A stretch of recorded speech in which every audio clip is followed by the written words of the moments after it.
999.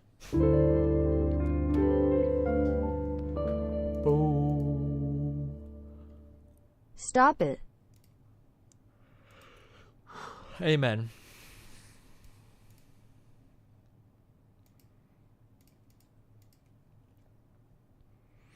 Did you read that, Kantiash? No, I did not. Why? Is it a good read?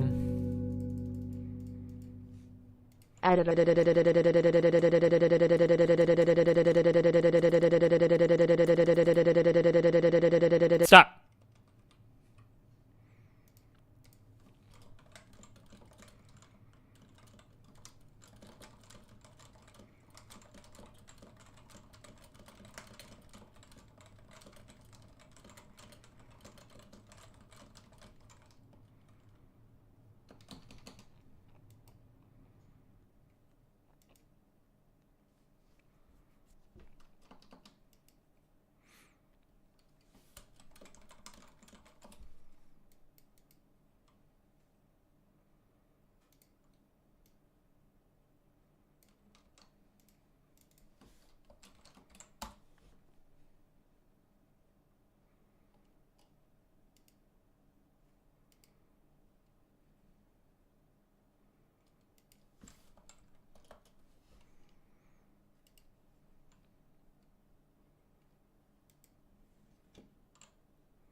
Wait,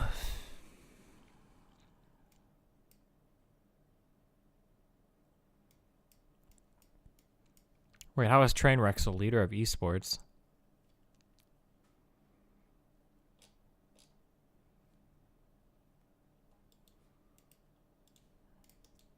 Yeah, I don't care.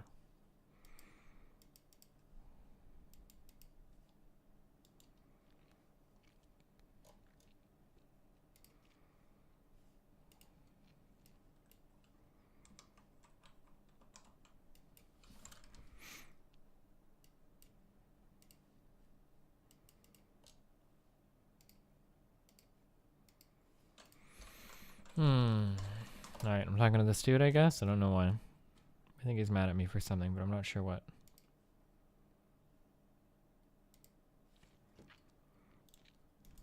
Not It's hit not her. true. It's not true. It's bullshit. It's bullshit. I did not hit her. I did not. Oh, hi, Mark. Oh, hi, Mark. You're scary. You are lying. I never hit you. You are tearing me apart, Lisa. Why are you so hysterical? Do you understand life? Do you? Go. What is the point? Okay. I've recently realized I'm the least attractive of all my friends. Anybody do that yet? Realize you're the glue, the adhesive, the cave troll holding it all together? That's good. Don't feel bad for me when I say that either. Like, notice I didn't say ugliest, I said least attractive, because I don't think I'm ugly. I am a solid 5 with a great personality. Yeah, with the right lighting and Bible verse on eHarmony, oh. I am gonna land a real big fish, you guys. Not worried. But I know where I stand. Like, I'm real average looking, okay? Like, if I were a color, I'd probably be beige. I've probably played background characters in a lot of people's dreams. You know those dreams you have? You're like, I never met that person. You have, it just wasn't important. That's what that was. No, but I know where I am, solid 5. It's important to know your number because that determines what you can go for romantically, all right? Right? Like, I'm a 5 means I can go for other 5s and 6s, maybe an insecure 7 if I'm feeling pretty. Sometimes I'll flirt with a 2, give back a little.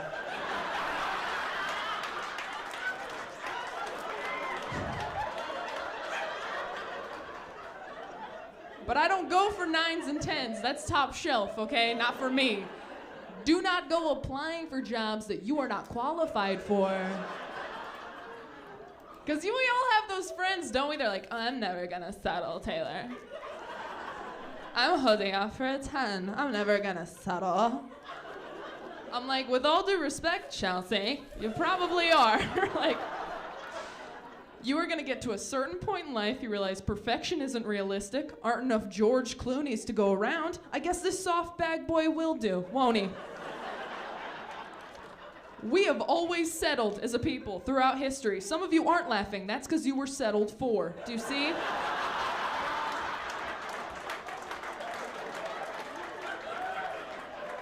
Always. Back in the 1600s, they were settling hardcore. They just didn't know it because they didn't have TV.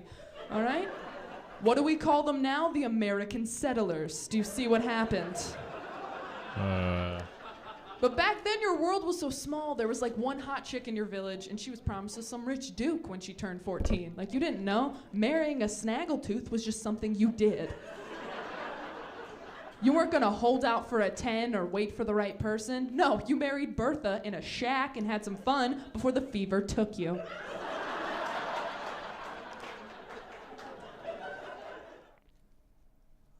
Oh, yeah.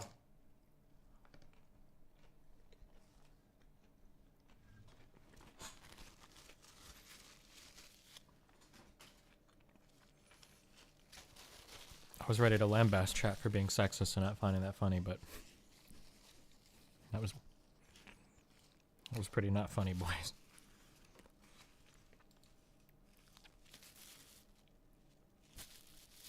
I got 60,000 upvotes. How? Is this do we have an affirmative action upvote system?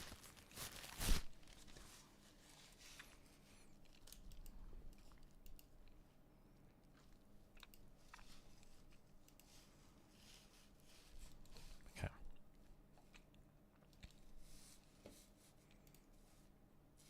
Okay, can somebody tell that Tim Blake dude I DM'd him? I DM'd you. Alright, I told him.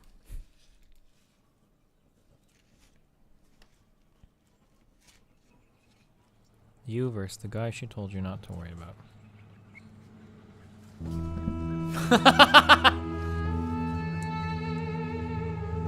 Jesus Christ.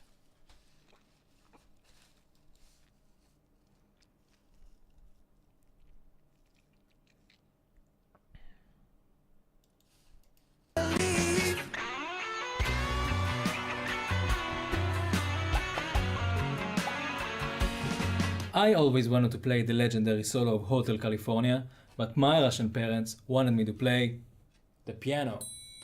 So I took the piano and I made it a guitar.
Can somebody explain why this is so funny?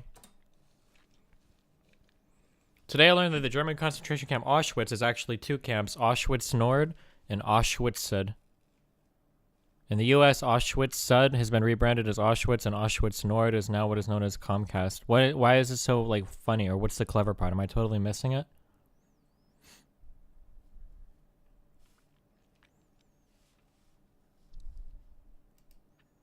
It's an ALDI meme? What does ALDI mean? Aldi? It's a reference from another meme.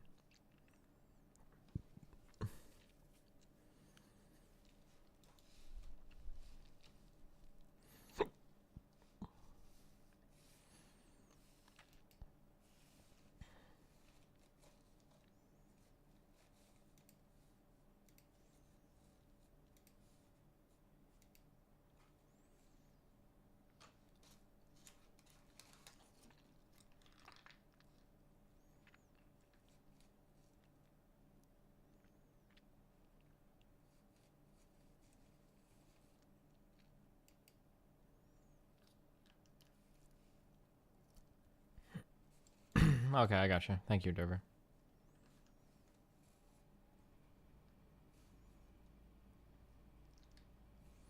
Hey, remember that guy who said it was really late, so he couldn't stay up and debate me?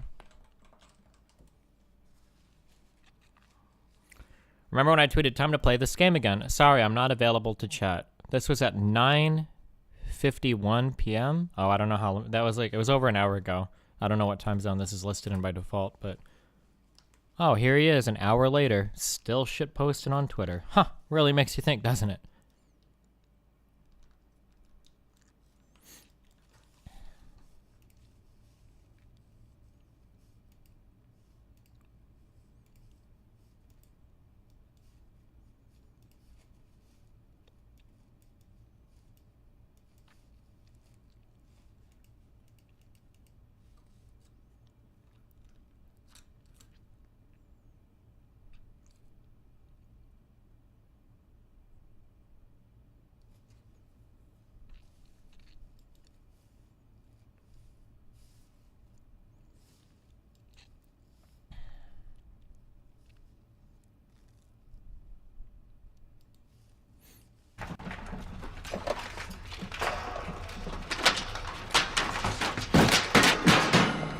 Done.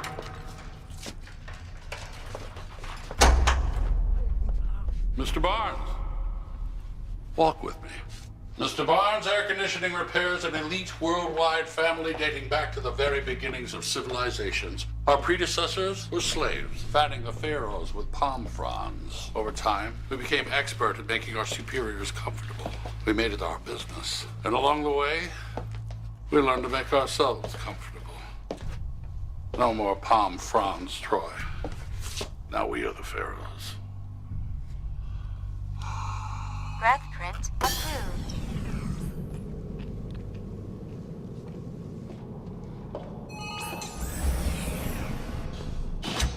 Feel that? Actually, I don't feel... Precisely. Have you heard the expression room temperature? Of course. This is the room. This is the room temperature room. I can't tell where the air ends and my skin begins. It's incredible. That's what we do, Troy.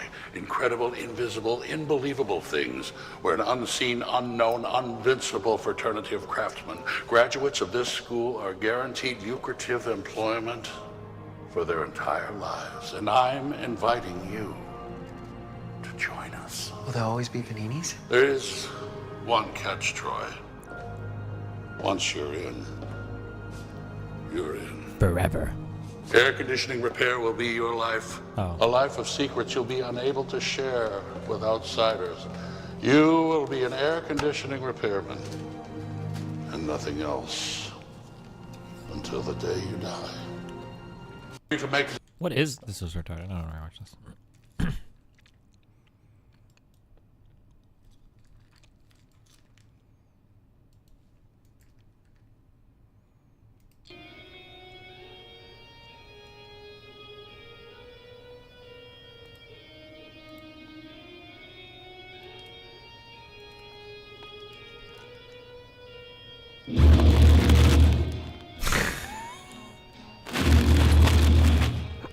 Yes.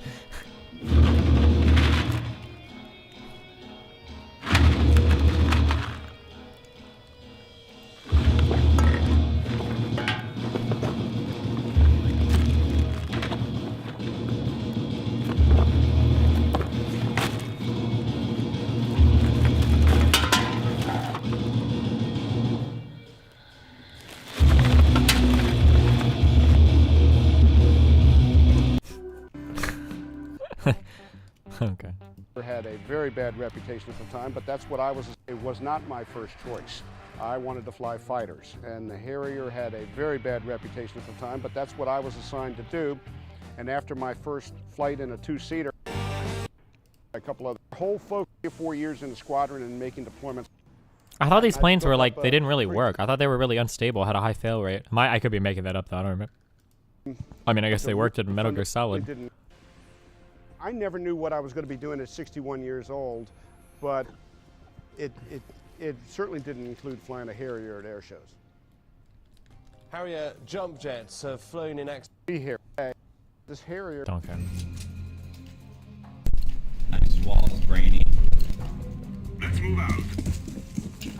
There's no walls, you fucking dick. Oh, I'm sorry, I didn't see your name was Brainy, you dick riding bitch. I'll ride anyone's fucking dick I want, you fucking bitch. I'll suck anyone's dick. I'll make a song about sucking a dick right fucking now. You want to be a bitch about it? I'll fucking do it. Do it, do it. Make a song about it. Alright. Throwing smoke. Like that. Fuck you, faggot ass bitch. Everybody grab your dicks right now. Everybody grab your dicks right now. No, you're kidding me. Everybody grab your dicks. Everybody grab your tiny little itty bitty dicks right now. This morning I woke up and I thought about your dick sliding down my throat. This morning I woke up and I guess I'm a dick riding faggot, cause I want his dick inside of my tiny mouth. This guy's so nice cause he sucks dick and he clicks walls, cause he's got a baby dick and everybody knows he will never amount to shit.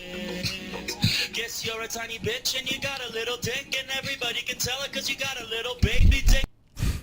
Okay. Uh-oh.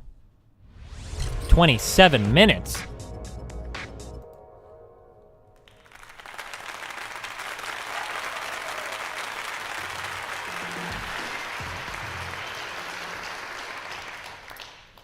Most experts agree Skepticon. that 1 is a number. And so I have done a number of talks like this before, but always in character as the fabled YouTube superhero Captain Disillusion, debunker of fake viral videos, explainer of visual effects, or sometimes as his adorably nervous intern, Alan. But not today, because this is Skepticon, one of those skeptic conferences that has skeptic right in the name. So I know you're not interested in all this tongue-in-cheek, fluff. You want facts and figures and practical advice on how to communicate critical thinking online. So that is what I will attempt to give you today. My dude, what's up? Hello? Hello? Hello? Can you hear me? Yeah, can you hear me? Yeah, I can hear you. Wait, are you a Brit bonger? A what?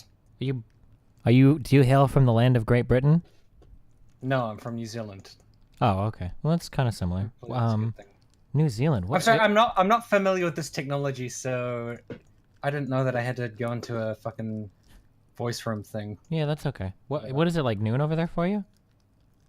It's 8 p.m. I didn't know that when I talked to you about having a conversation, you would be awake. I'm always awake, dude. I'm always here. Always watching. Do you just live on a stream? Yes. I gotta be able to catch the skeptics fucking up at every waking moment, okay? That's true. Well, when do you actually go to bed? In a couple hours normally. Oh, okay. And then you get up like real early in the morning to stream again. No, I usually only stream like 8 hours a day. I'm not always here. I just got lucky. Okay. Or if there's a Cool. debate that needs to be debated, I'll hop on. You know how it goes. True. Yeah. All right, what's up? Well, I don't know if you see me around like on Twitter and shit. I see and everything. I watch YouTube all and social everything. media, and I see everybody that talks about me. I saw your tweets at me when you were very upset that I said that one guy did a poor job interviewing Richard Spencer. I wasn't very upset. Okay. I was just like, I was confused because I feel like, yeah, like you're very into this whole like marketplace of ideas thing, and I just tried to watch some of your conversation with Amos Yee. Oh, that pedophile dude, yeah.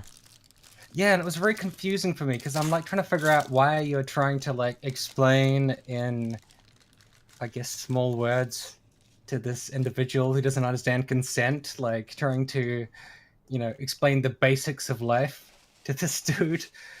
But yeah, I felt like that's kind of like the whole marketplace of ideas thing. So, I mean, that was the thing that I was keen on talking to you about, Yeah.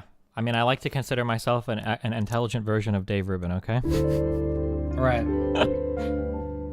How does that work? I mean, Dave Rubin just sits there and just nods. Happy year, No matter what PLC. Listen to anybody this says, at some like, point, you know. Destiny. Yeah, so I think that all points of view should be considered, but I think you should consider them responsibly. Dave Rubin thinks that all points of view should be considered, but he's either too much of an idiot or too much of a disingenuous hack to actually critically analyze or challenge any of the points of view that comes onto his show.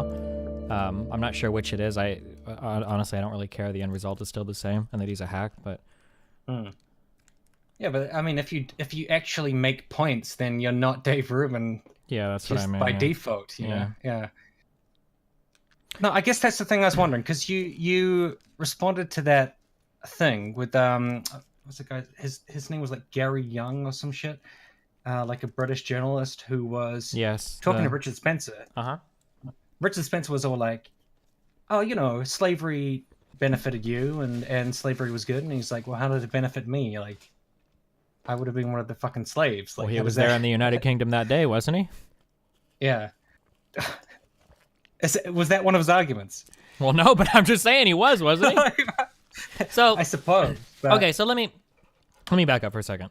So let me tell a quick story about some monkeys. You can stop me if you've heard this one before, okay?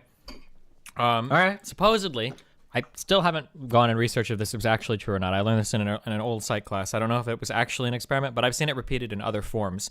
But supposedly, you have a room full of 5 monkeys, okay? You put a banana at the top of the ladder, and every time a monkey climbs to reach it, either a water cannon sprays all the monkeys or they get like a shock or something like that, okay? So eventually what happens is every time any monkey tries to climb the ladder, or rather all the monkeys learn not to climb the ladder, because if they go up there, a negative stimulus, a punishment, I think, is introduced. So what happens is one monkey is taken from the room, and then another monkey is inserted into the room. Well, obviously, the first thing the monkey does is the monkey tries to climb the ladder to get the banana, but all the other monkeys pull that monkey down. They teach him not to do it. And so the monkey learns to associate that climbing of the ladder as being a bad thing. And you can see where I'm going with this. Eventually, you swap out all the monkeys one by one until you're left with 5 monkeys in the room who will all stop a new monkey from going up the ladder, but they don't actually know why. The punishment hasn't actually been applied to any of them. It's just a learned social behavior that thing is bad. Does that make sense? Sure. And I've seen this repeated. Some people do it with chairs. There was some reality TV show where some lady goes into a dentist office. There's a buzzer that buzzes and everybody stands up when they push the buzzer. And eventually she starts doing this behavior and they remove all the people from the room. And then she does it on her own with no one else there. She does a stand-up behavior. And then they bring in another guy and she teaches him that behavior without even being aware that she's participating in that kind of experiment. So anyway, sorry, this is kind of a long-winded way to get about where I think that everybody in society has become the 5 monkeys that don't really understand why we do the things we do. And I think for the first time in a long time, some of these fundamental beliefs are being challenged, and it bothers me that nobody seems to have good answers for them anymore. So as a direct example that we're kind of talking about right now, the racism thing, right?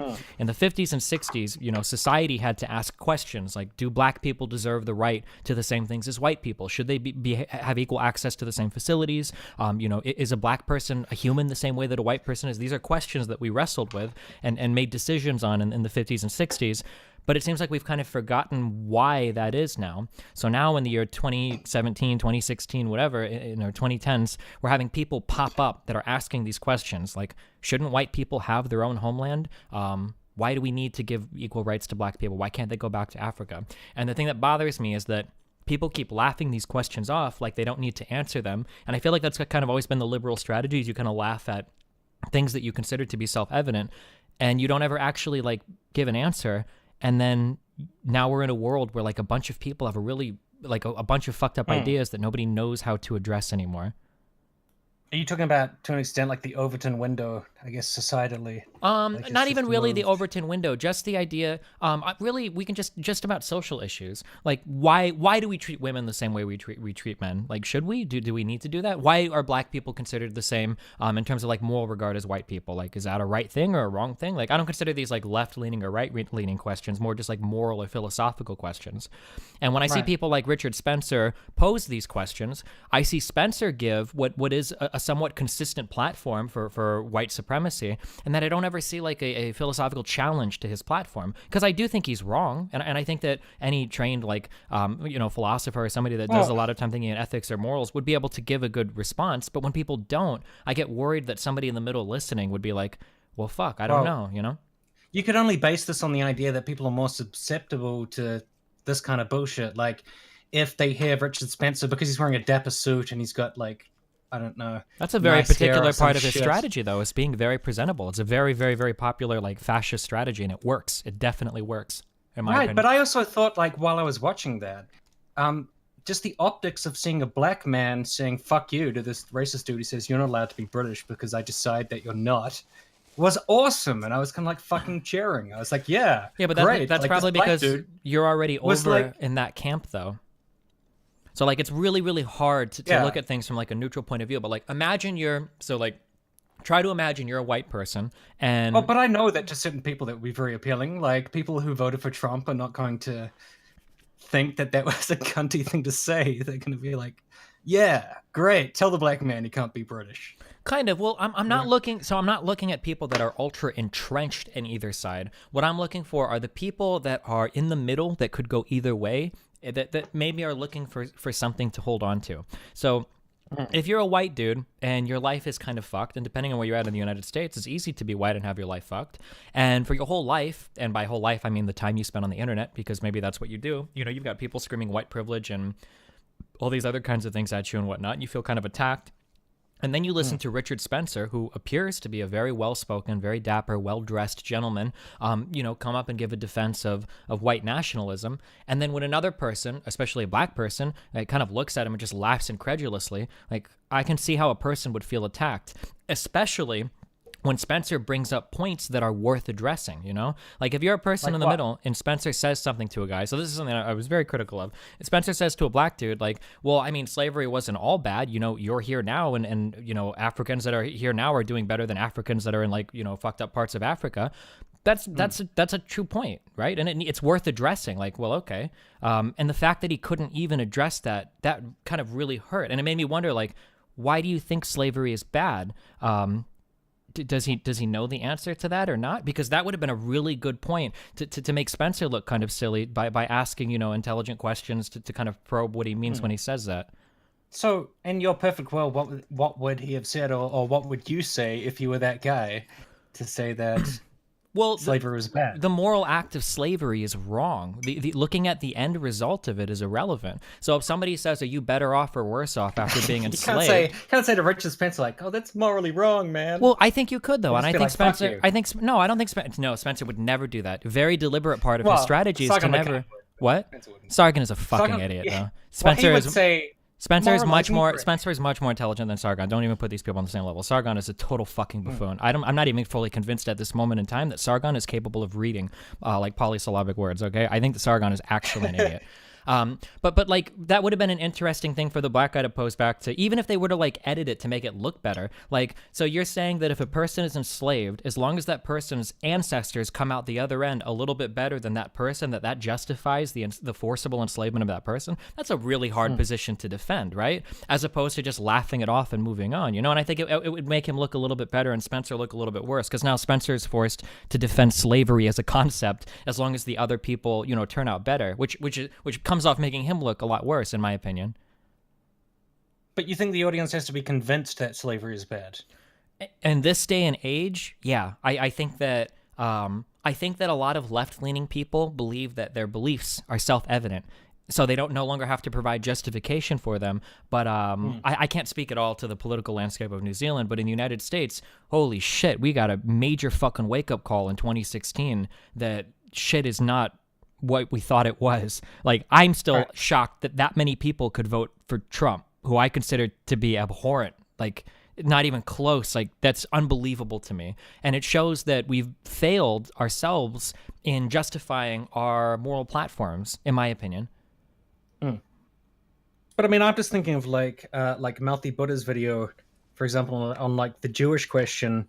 It's kind of like, this is not really something you need to explore, like the Jewish question. Like, you should know that that's just propaganda, but I guess people don't really understand that. So then when you start talking about the so-called Jewish question, people just buy it hook, line, and sinker and just think, okay, that's a valid subject to, be making a video about.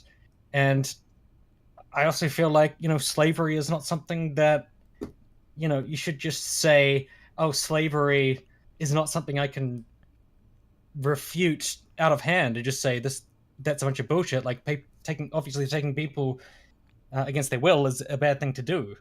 I guess so, like, it's just that when I look at it, I see all these people on the right that make it like they're willing to engage with people on the left, which makes it seem like they're right, and then people on the left who oftentimes shirk engagement of people on the right, and it makes me wonder, are they just scared to engage them because they're wrong?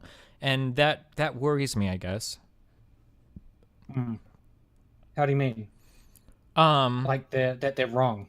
Like, I guess I can use well, if you have like a group of people who all are saying this thing that like feminism is destroying the world and blacks and whites are genetically different and all these, and they're willing to go onto Twitter and go onto YouTube and make videos and fight with people and argue with people, and the people that disagree with them are always too scared to actually have like a conversation with them. That refusal to engage makes it feel like the people are more arguing like some I don't know, like they're just like they're afraid that they might be wrong. Well, are you afraid that you're wrong, that pedophilia is bad? Like, 'cause, No, you know, you had on that the opposite. I feel conversation I feel with, very, very MSU or whatever. confident. I feel confident in all of my beliefs, but I understand that not everybody is willing to engage with the dredges of society sometimes like I am. But no, I feel absolutely 100% confident in everything I believe. That's why if you see me on Twitter, I don't know how long you followed me or if you even follow my shit, like I will constantly ask for conversations. Like I'll jump into a conversation with anybody on the right because I believe that most of these people are incredibly fucking stupid and highly uninformed about almost every topic that they talk about. So if I ever have a chance to talk to Ben Shapiro, fucking Carl, roaming millennial, Lauren Southern, any of these fucking idiots, yeah, I'll always take advantage of that because I do believe that the truth is on my side. Otherwise, I wouldn't hold the opinions that I do. But when people are scared to engage them, it makes me wonder, like, do you not feel confident in your point of view that you couldn't argue it against somebody that disagrees? Well, that's the thing. I also think people are not all like confident in debate. I feel like you have kind of, from what I've seen, you've kind of built your brand on like debating people, just like, hey, oh, you said some shit. Do you want to have a conversation about it? Like, here's my card. Come and have a conversation with me or whatever. I don't feel like many people. Well, there's a lot of people that are not like that. Like, they're not really confident doing that kind of thing. It doesn't mean that they probably couldn't make their points. It just means that they're not comfortable in that format, you know? Yeah, and that's totally possible. And if your format, if you're somebody like, say, Sean and Jen or ContraPoints, and your format is you prefer to do prepared videos, you know, that's totally cool. And that can be a thing. It's just you have to be willing to, in some level, engage with ideas that make you uncomfortable, because otherwise you're losing everybody that is looking to see who's correct, right? If you're somebody that's lost in the middle and you could lean either way, and you see people on the right constantly attacking SJWs, constantly pointing out how crazy liberals and feminism and all that shit is, and then you look to the left and you've got people like Anita Sarkeesian who will never engage with the other side. I mean, like, it's pretty easy to choose a side at that point. Like, well, the other people seem way more confident. They seem like they're correct. They're constantly showing how stupid the other people are. Yeah, I'll jump over to that end, you know? I guess my question would be, like, what is your goal when you have a long discussion with Amos Yee about whether pedophilia is okay, you know? I saw a fucking Sargon Makad's one, and that was basically him trying to make him look better. He was just, like, trying really hard to, like, coach him into something less offensive. But So, I think in your Sargon- one, it was more like you were trying to, like, systematically, step-by-step, clinically take it apart. But I don't know if Amos Yee is logical enough or if it's all put together enough for that to be so it's a never useful approach. It's you know? never about the person that I'm arguing with. It's always about the people listening. So Sargon is not equipped to have any discussion on ethics because Sargon is a fucking idiot, okay? So anything that Sargon does is always going to be pandering to his own audience. He's just not equipped to deal with these ideas, whether by choice or just because he's too dumb to. I'm not entirely sure. And again, I don't really care to draw the distinction. It doesn't matter. So, but I thought he did a good job in like, I don't know if it was your most recent conversation, but he did a good job of just not acknowledging anything that you said and therefore not like losing anything. So oh sure, when my conversations with Sargon, I was still learning. I'm still learning so much. I learn everything, or I learn a little bit more through like every debate that I move through. So if I were to engage with Sargon today, it would be a lot different than my engagements with him in the past. But I guess like in his first debate, he learned a lot from that, because in his first one he was like conceding shit, and in the later one he just didn't concede anything. Like anytime you said anything, he would be like, yeah, I kind of agree, and then but not go really. on to the next point. Yeah. Anyways, let me explain why you're shit. Sure. The conversation, so conversations about pedophilia, and another one I do oftentimes is incest, I think are actually incredibly relevant conversations to have today. And the reason why is because they're fundamentally rooted in a person's understanding of consent. And if you've noticed today, in today's society, a lot of us really don't have a great idea about what consent is. That seems to be a very confusing concept for a lot of people, you know? If somebody asks you why pedophilia is right or wrong, and all you kind of have is like this kind of revulsion, and you just say like, well, it's gross or whatever, then that, I think that shows like, okay, so you don't actually know why it's wrong for an older person to engage in a sexual relationship with a younger person. Like that's showing that's like a moral failing on your part, or maybe a logical failing in your moral understanding where it's like, this is something that you should definitely think about. You should have a good answer prepared to this, because that consent thing that deals with children, that same concept also applies to professors and students. It also applies to employees and employers, or parents and their children, you know, like this same informed consent argument is an argument that carries over into a lot of different parts of society, or like Hollywood producers and actresses, you know? Right. Yeah, but I mean, you're explaining it to someone who has zero interest in it. So are you just trying to appeal to? The audience. Are there people who like Amos Yee? I guess. Yeah, there's probably some. My goal, it's always, even the skeptic people don't like him at this point. But the skeptic dudes are really dumb, and their engagements of him. I said this initially, but I went back and I watched the beginning of Jeff's debate with him, and Jeff Holiday seemed to do an okay job. I only caught the ending part of it before, and I thought it got really lost in the weeds. But in the beginning, Jeff did an okay job in engaging with him. But I thought he was being too nice to him. I thought he was being too polite. Well, like, you know? being polite, and I was being pretty polite. I don't know if you necessarily have to be mean to somebody. I don't think that gets you anywhere. Sure. I used to be a lot more like that, but I try not to anymore. I think that's why I was like more okay with that Gary dude just telling Richard Spencer to get fucked. I was like, sweet. Yeah, but again, like that's just like you know? that's like a circle jerky thing. So what I call it is, I always call it the 40-40-20 thing, where 40% of the people are always going to be in my camp, 40% of the opposition will always be in my opponent's camp, and then there's going to be this 20% in the middle that can be swayed one way or the other. And also, if you do really well, you can kind of foster doubt in the 40% on the other side. So those are kind of my two goals, is that if I come away talking with somebody that vehemently disagrees with my position, I hope to foster a seed of confusion or cognitive dissonance on the other side, where they're forced to admit that's like, okay, well, I really like this guy and I agree with everything he says, but I think he didn't do that well in that debate against Destiny. And I'm not sure like why that concept, like he couldn't figure that out really well. You know, a lot of these people will just go onto forums and you know, bury their heads in the sand further and say, oh, well, he was wrong, fuck him, or whatever. But there are some people that seed, you know, will be implanted and it will grow, and eventually they'll either leave that camp completely or they'll be more motivated to look at ideas on the other side. And then same thing with people in the middle. And then for people on my side, it actually equips them with good arguments to use against people that will advocate for something like that. Well, I think pedophilia is fine. It's like, well, no, you know, and I've listened to Destiny talk about this before. Like, there's a whole host of like informed consent reasons for why children can't have sex with adults. So it's like a double whammy. It equips people on your side with the tools necessary to properly mount a defense, and then it fosters that kind of seed of doubt in the people that I argue with that are incapable of really defending their point of view. So are you trying to appeal to like moderates or centrists or something? Because yeah, actual centrists, not people that call themselves centrists like Lauren, white nationalist Southern. Well, it's just like because of the way that I see you interact on Twitter. Listen, okay, hold on. Twitter Destiny is way different than me. People get really angry at you and they get real pissed off, and I'm like, I don't know how much he's swaying. Listen, Twitter Destiny is a whole other beast. Okay, that's a different guy. Okay, I can schedule an interview with him later if you want. Yeah, that's a totally different dude. All right. Well, I think it's good when you're dealing with just shitty scum like Ian Miles Chung or whatever. There's someone else, Nick Fuentes, who blocked me recently. That guy's a total fucking pile of shit. But I think with like some of the other people, like, I don't know, Sean Head, Ahmed Skeptic, Chris Reagan, I would say Sargon, but he's gone.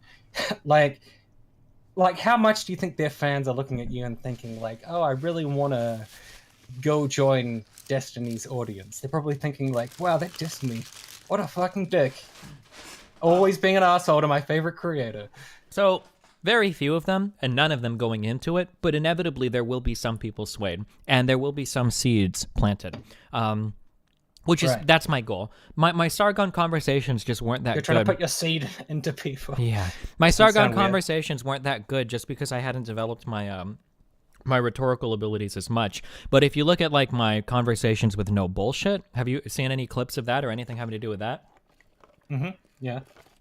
I think those were very, very well done. Were you talking to him about incest or whatever? Yeah, we were doing an ethical discussion on incest, and I think that by the end of that, I think he came off looking horrible. And I think that most of his fans think he came off looking horrible, and most people on Twitter were like laughing at him about it. But a whole bunch of people like came away thinking like, Destiny likes incest. Yeah, sure, but those are kind of like those are the Mr. Medicers, the Still Grays, the dipshits of Twitter, like that are always going to say what they say. But every time I get the opportunity to engage with them, like when I got to do a live debate with Lauren Lauren Southern, usually they come away looking like idiots. And that's kind of also my goal in terms of like baiting people on Twitter, is to try to get them to come on. Like if I could get like another debate with Mr. Medical, or if I could ever in my life get that Ian guy to come on, holy shit, he would look like a fucking idiot. And that's always my goal, is to like, let me get you into my realm. And I guess I kind of do that on Twitter with debating, but like if I can get you into my realm where we're having like a conversation on voice, then you're going to look like an idiot, because usually these people don't know what they're talking about. And when they're actually confronted with somebody that isn't an idiot, they'll look like one, which is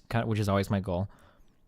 And you're focused on a particular crowd, I guess, of right-wingers or whatever. Kind of. I mean, the right wing is obviously the people that I take issue with. Right now, my issue though is with the skeptosphere. I think that they're more damaging than people on the right now. I would actually prefer a room full of Nazis to a room full of people that won't call a Nazi, if that makes sense. That didn't make sense. What do you mean? So if I had 8 people, let's say that I had 10 people standing in a line, and 2 of them were Nazis, and 8 of them were like pseudo-Nazis or covert Nazis, right? The most damaging thing you can do is having a crowd of centrists point out the 2 Nazis and go fucking ham on them, and then ignore the other 8, because it lends the other 8 an air of credibility, if that makes sense. The whole skeptosphere markets themselves as centrists. I know what they'd say, though. What? They'd say, like, not all of those people are Nazis. You're of course. Calling some of them Nazis. Yeah, and then they build up credibility by, that Andy Worski dumb fuck did this to me in our conversation. He was like, oh, well, did you hear about that one Nazi? I went real hard on her, right? So when they get fans, their fans are thinking like, oh, okay, if somebody was actually, like, racist or whatever, this guy would call them out. They do it to the extreme guys, but in reality, they don't really. And because they don't call out the more subtle forms of racism, Jesus Christ, did you watch Roaming Millennial's interview with fucking Richard Spencer?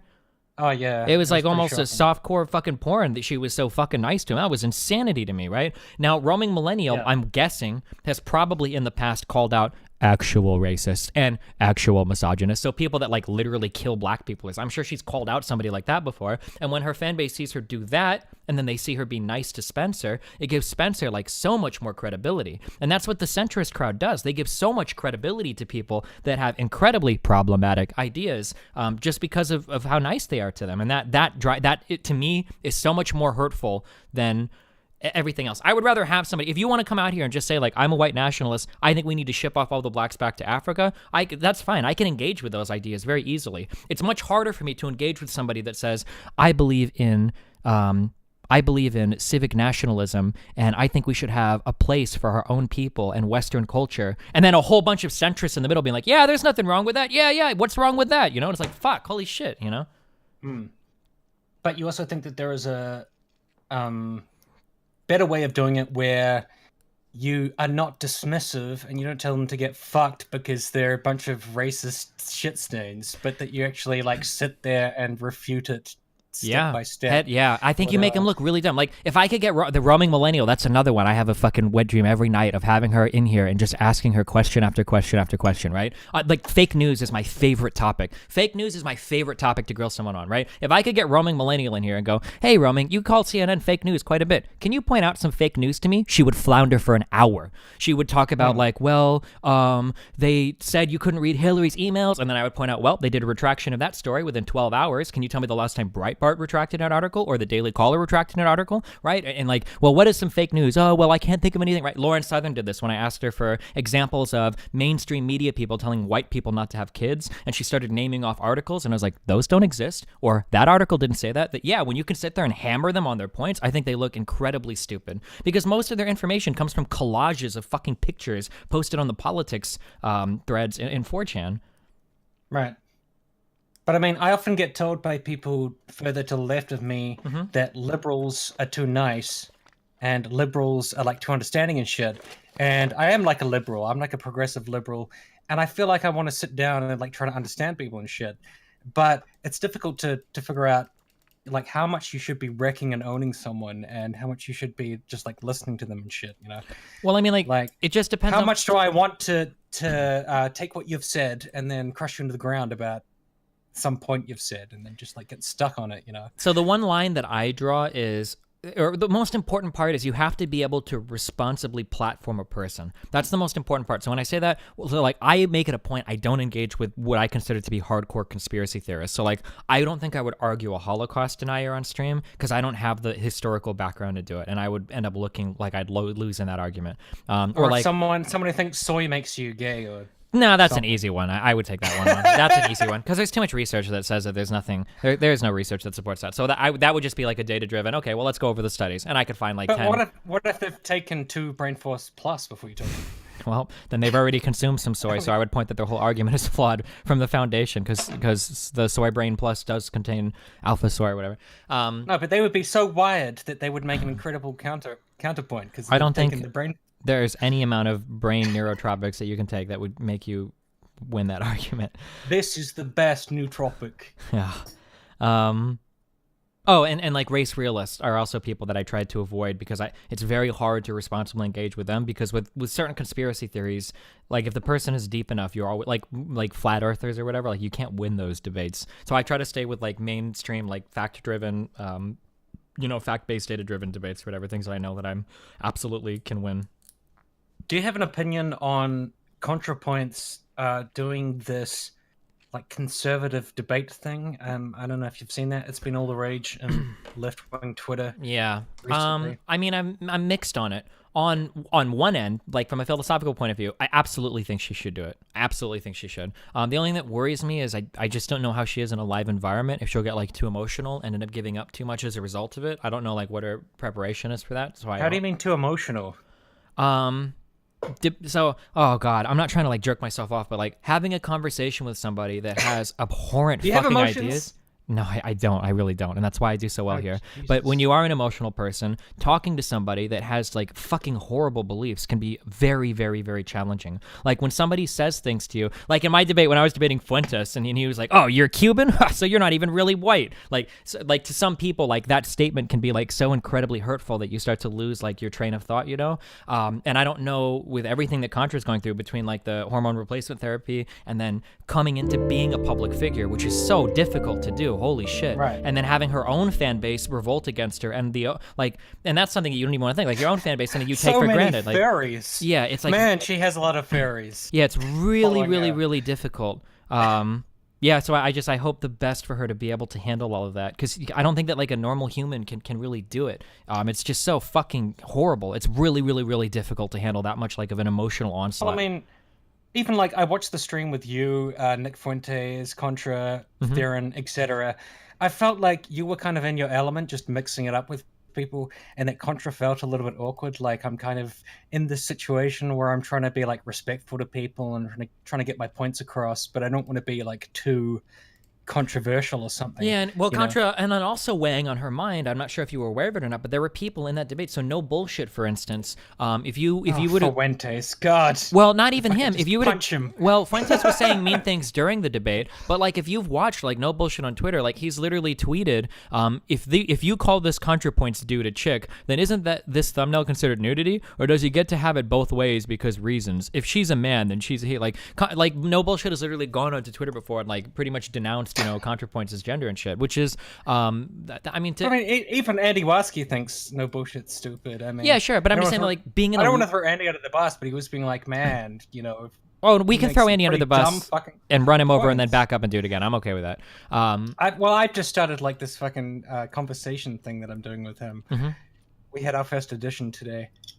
Oh, really? Like I probably should have owned him more.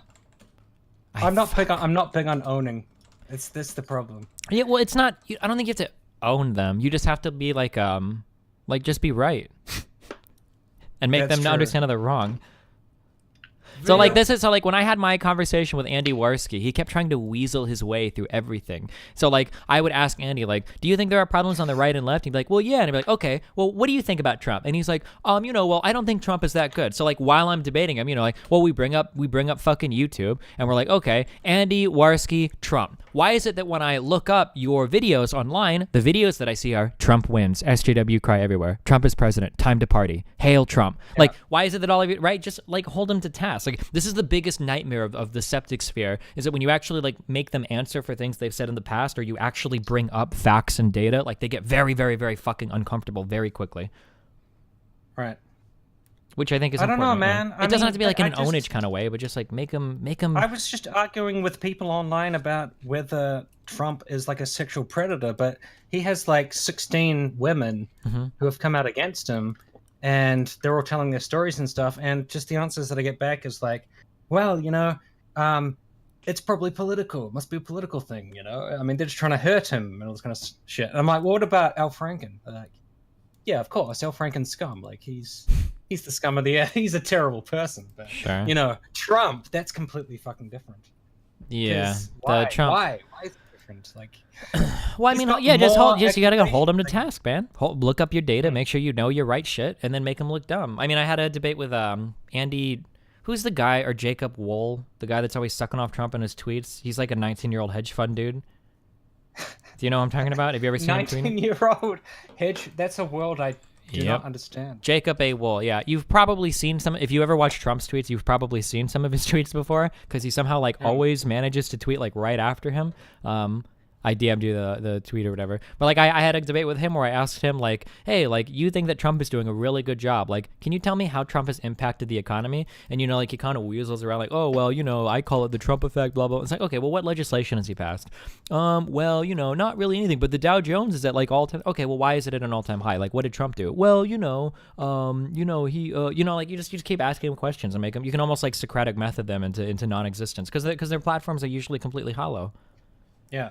But I feel like you can't really do that with someone like Sargon, at least now, because he's learned that if I just don't concede any point, then I have nothing to lose. Like, basically.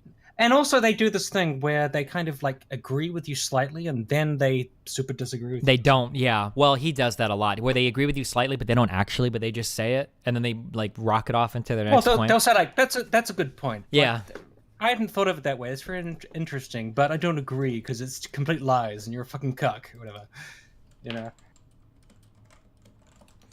I don't know. Yeah. I guess just my question coming on the stream was, is wrecking people in debates the answer to everything? And I feel like with someone like Contra, there's a lot of pressure to show up and fuck everybody up, But I don't. That's not the way it's going to work out. She's going to show up and she's going to be like polite and nice, and then people are going to say some things on stage that are going to be seen as like problematic, or saying that trans people don't really have a right to exist, and they're just talking about whether trans people have a mental illness or whatever. And then I feel like Contra's going to be blamed for that shit, even though she went there with the best of intentions. And then people will say, "Oh, so and now you're selling tickets for this fucking conservative organization," Whereas if she went there and fucked everybody up, I guess they'd say like Contra's cool. Like, yeah, I mean, you're risking something when you do it. Sure, I don't deny that. Like, if I go on to a debate and I end up saying something dumb, or I end up stuttering or whatever, then yeah, I look bad. I try if that ever happens, I try to usually schedule a second one. Like when I did my first debate with Fuentes, it went pretty poorly because he brought up a lot of shit that I wasn't really familiar with. But then when I came back on that second time, I came up on that ass and I annihilated him. And I got to release like, oh, slippery Nick. Oh, yeah. Like as soon as I said upsetty spaghetti, he was like done on that whole conversation. He got so fucking mad.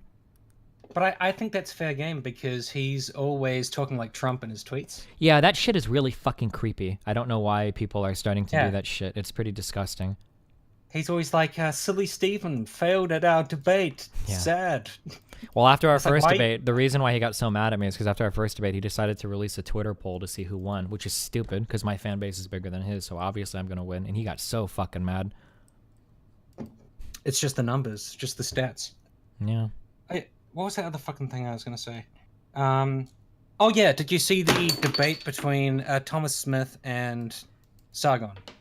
Probably not. What was it about? It was the VidCon one. Oh, was that the one where he was sitting in a chair and Sargon couldn't give a fucking definition of feminism? Right. I watched clips of it, yeah.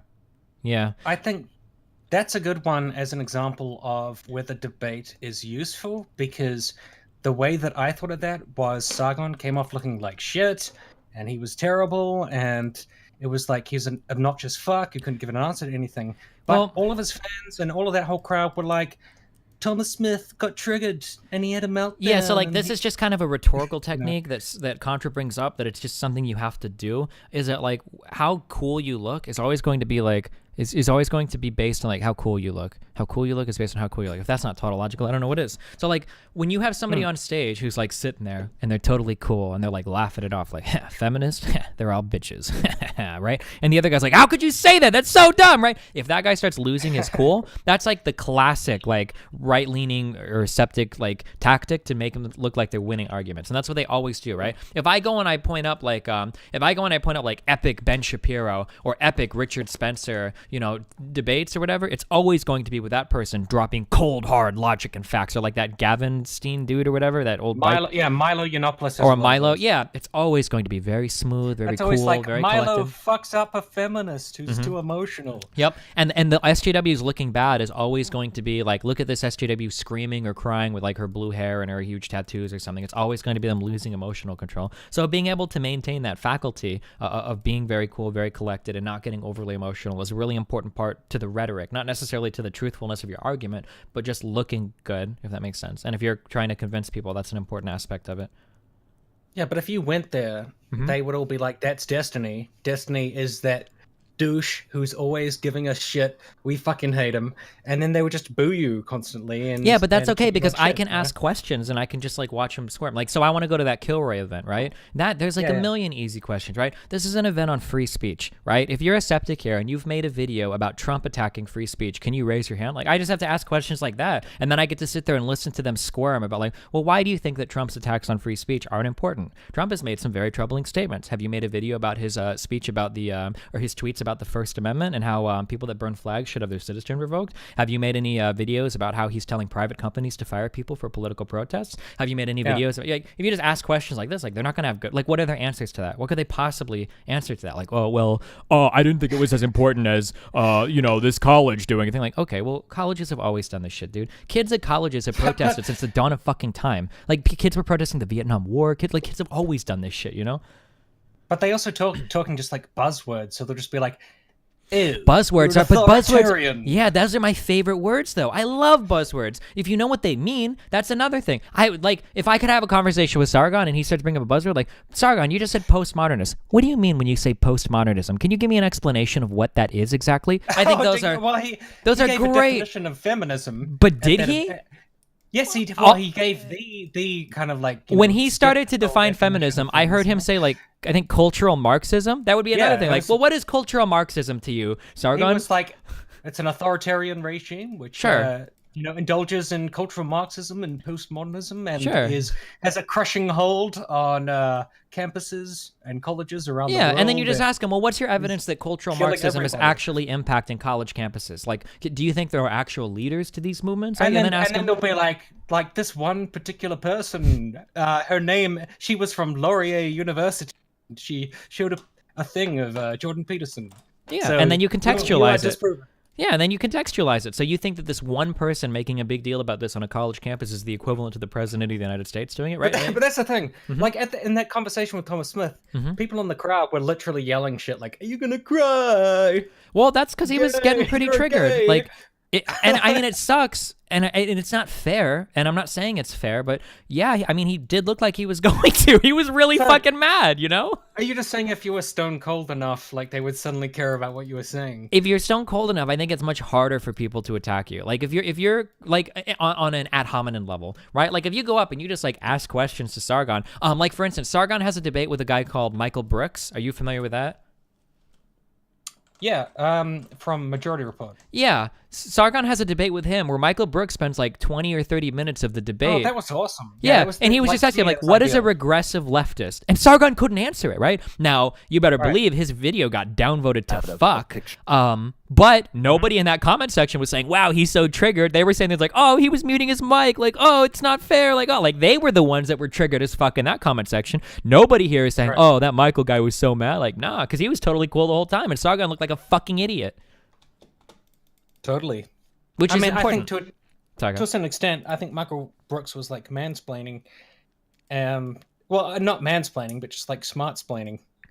Sure. Yeah, Yeah, no Sargon kind of was explaining way now out of to his. Sargon. I don't know why Sargon agreed to go on that. He was way out of his depth there to talk to somebody that actually knows anything about like foreign affairs and to try to pretend that he could because he's got Gamergate knowledge or some shit was Well, really fucking but- stupid. But it is a little bit different than being in like an auditorium full of shitlords and then like every other guest is a fucking shitlord. Yeah, no, I'm not And- saying that it's easy. It's Yeah. very, very, very, very, very hard. Can you debate and maybe not even hard. Maybe like borderline impossible for certain types of people. That's just that's your decision. You have to decide if you're capable of doing something like that or not. And it's Well, important. he was in Michael Brooks' wheelhouse because Michael Brooks is like, oh, this is my podcast, or like this is my show where I talk about politics and shit. And I talk about politics every single day. We're going to talk about politics with Sargon Vakar, who spends all his time moaning about SJWs And people which on I Twitter. think is just stupid. Yeah. So it's like he didn't have a chance in hell because, and also his own audience, like Michael Brooks' audience, is like, I don't know what the fuck this guy's talking about. Yeah. This is Or not anybody my in the middle that watches it will come off thinking like, God, Sargon was really stupid here. Yeah, but if they did it on Sargon's channel, they'd just be like cheerleaders, like this fucking guy. Sure, but again, like there's always going to be that entrenched fan base. But your goal is to find the people that will. There are Sargon fans that will listen to that, thinking like, "Wow, Sargon sounded pretty bad here." Like those people do exist. I know I religiously and compulsively check all social media after I do debates to see what the reception was like, and I've seen that happen. Do you know Dick Masterson? No. He's just a total idiot. One of the dumber people I've ever had the mispleasure of speaking to. But my whole debate with him was just kind of like me asking him questions and then him spurging the fuck out about everything. Like he got so fucking mad, insanely triggered. And after our debate, he was triggered, like tweeting at me and shit. And even on like his subreddit. I recognize this guy. Yeah, he's men Yeah. are better than women guy. Yeah. And even on his subreddit afterwards, there were some people, a lot of them were heavily downvoted, but there were people saying things like, wow, like, I'm a big fan of Dick Masterson. I think he's right about most things, but he looked really bad here, And, when enough people start to think that, eventually they're going to be swayed over, right? Or at least they'll look at him a little bit more critically in the future. Right. Or Notch. Oh, God. If I could get Notch onto my stream, it would be fucking JonTron 2.0. God, that guy's such a fucking idiot. Yeah, JonTron was a good one. Yeah. Oh, yeah, well, yeah, So JonTron was that was a meltdown of epic proportions. Mm. Holy shit. And you didn't expect that, I suppose. I didn't know JonTron was going to be, like rapid firing out, like fucking talking points from Poland and shit. No, I didn't expect that. Right, I was going to ask, are you going to go to Kilroy? Yeah, I definitely want to. Almost 100%. If they allow me to do it, yeah. I'm going to send an email soon to see if they'll invite me or if I'm allowed to go. Well, how do you mean if they allow you to? Like, you've not been invited or whatever? Well, they said that because they're looking for more left-leaning people. I'm hoping that if they have to accept me. If I emailed and they turned me down, I think it would look really bad for them. Because then I would go on Twitter and I would start laughing at them for it. That there were too many people that were scared of me and they wanted to be in their hug box. I think they'd have to, right? Yeah. I think I want to go with my friend Michael Rowlands, who's like this feminist dude. I think men are allowed. Are they allowed to be called feminists? I guess so. I'm just gonna call him a feminist. But I don't know if he's gonna end up going. And I'm from New Zealand, so it's kind of fucking far away. And I don't know what the fuck I would do there, to be perfectly honest. Just like get on a walk panel around, and do like, speeches or whatever, right? Yeah, but it's no good if you don't wreck someone, right? Like this. Well, I don't pick a top. Do you feel comfortable talking about anything that you think they're wrong about, or? Yeah. I don't know. Trump. What about Trump? He's shit. We could do a sample debate right now. Why do you think Trump is so shit? Look at that fucking hair. And that's an ad hominem, my dude. The thing about his hands. I think he does have a small dick. I think this just lies. These are ad hominems, my dude. Trump is an amazing president that's done amazing things for this country. We've never been doing better. Our economy is on fucking fire. People respect us around the world right now, and we finally got a non-elite in the office to drain that fucking swamp. But that penis, it's probably tiny. It's probably not very big, to be perfectly honest. Okay, maybe you shouldn't go on stage.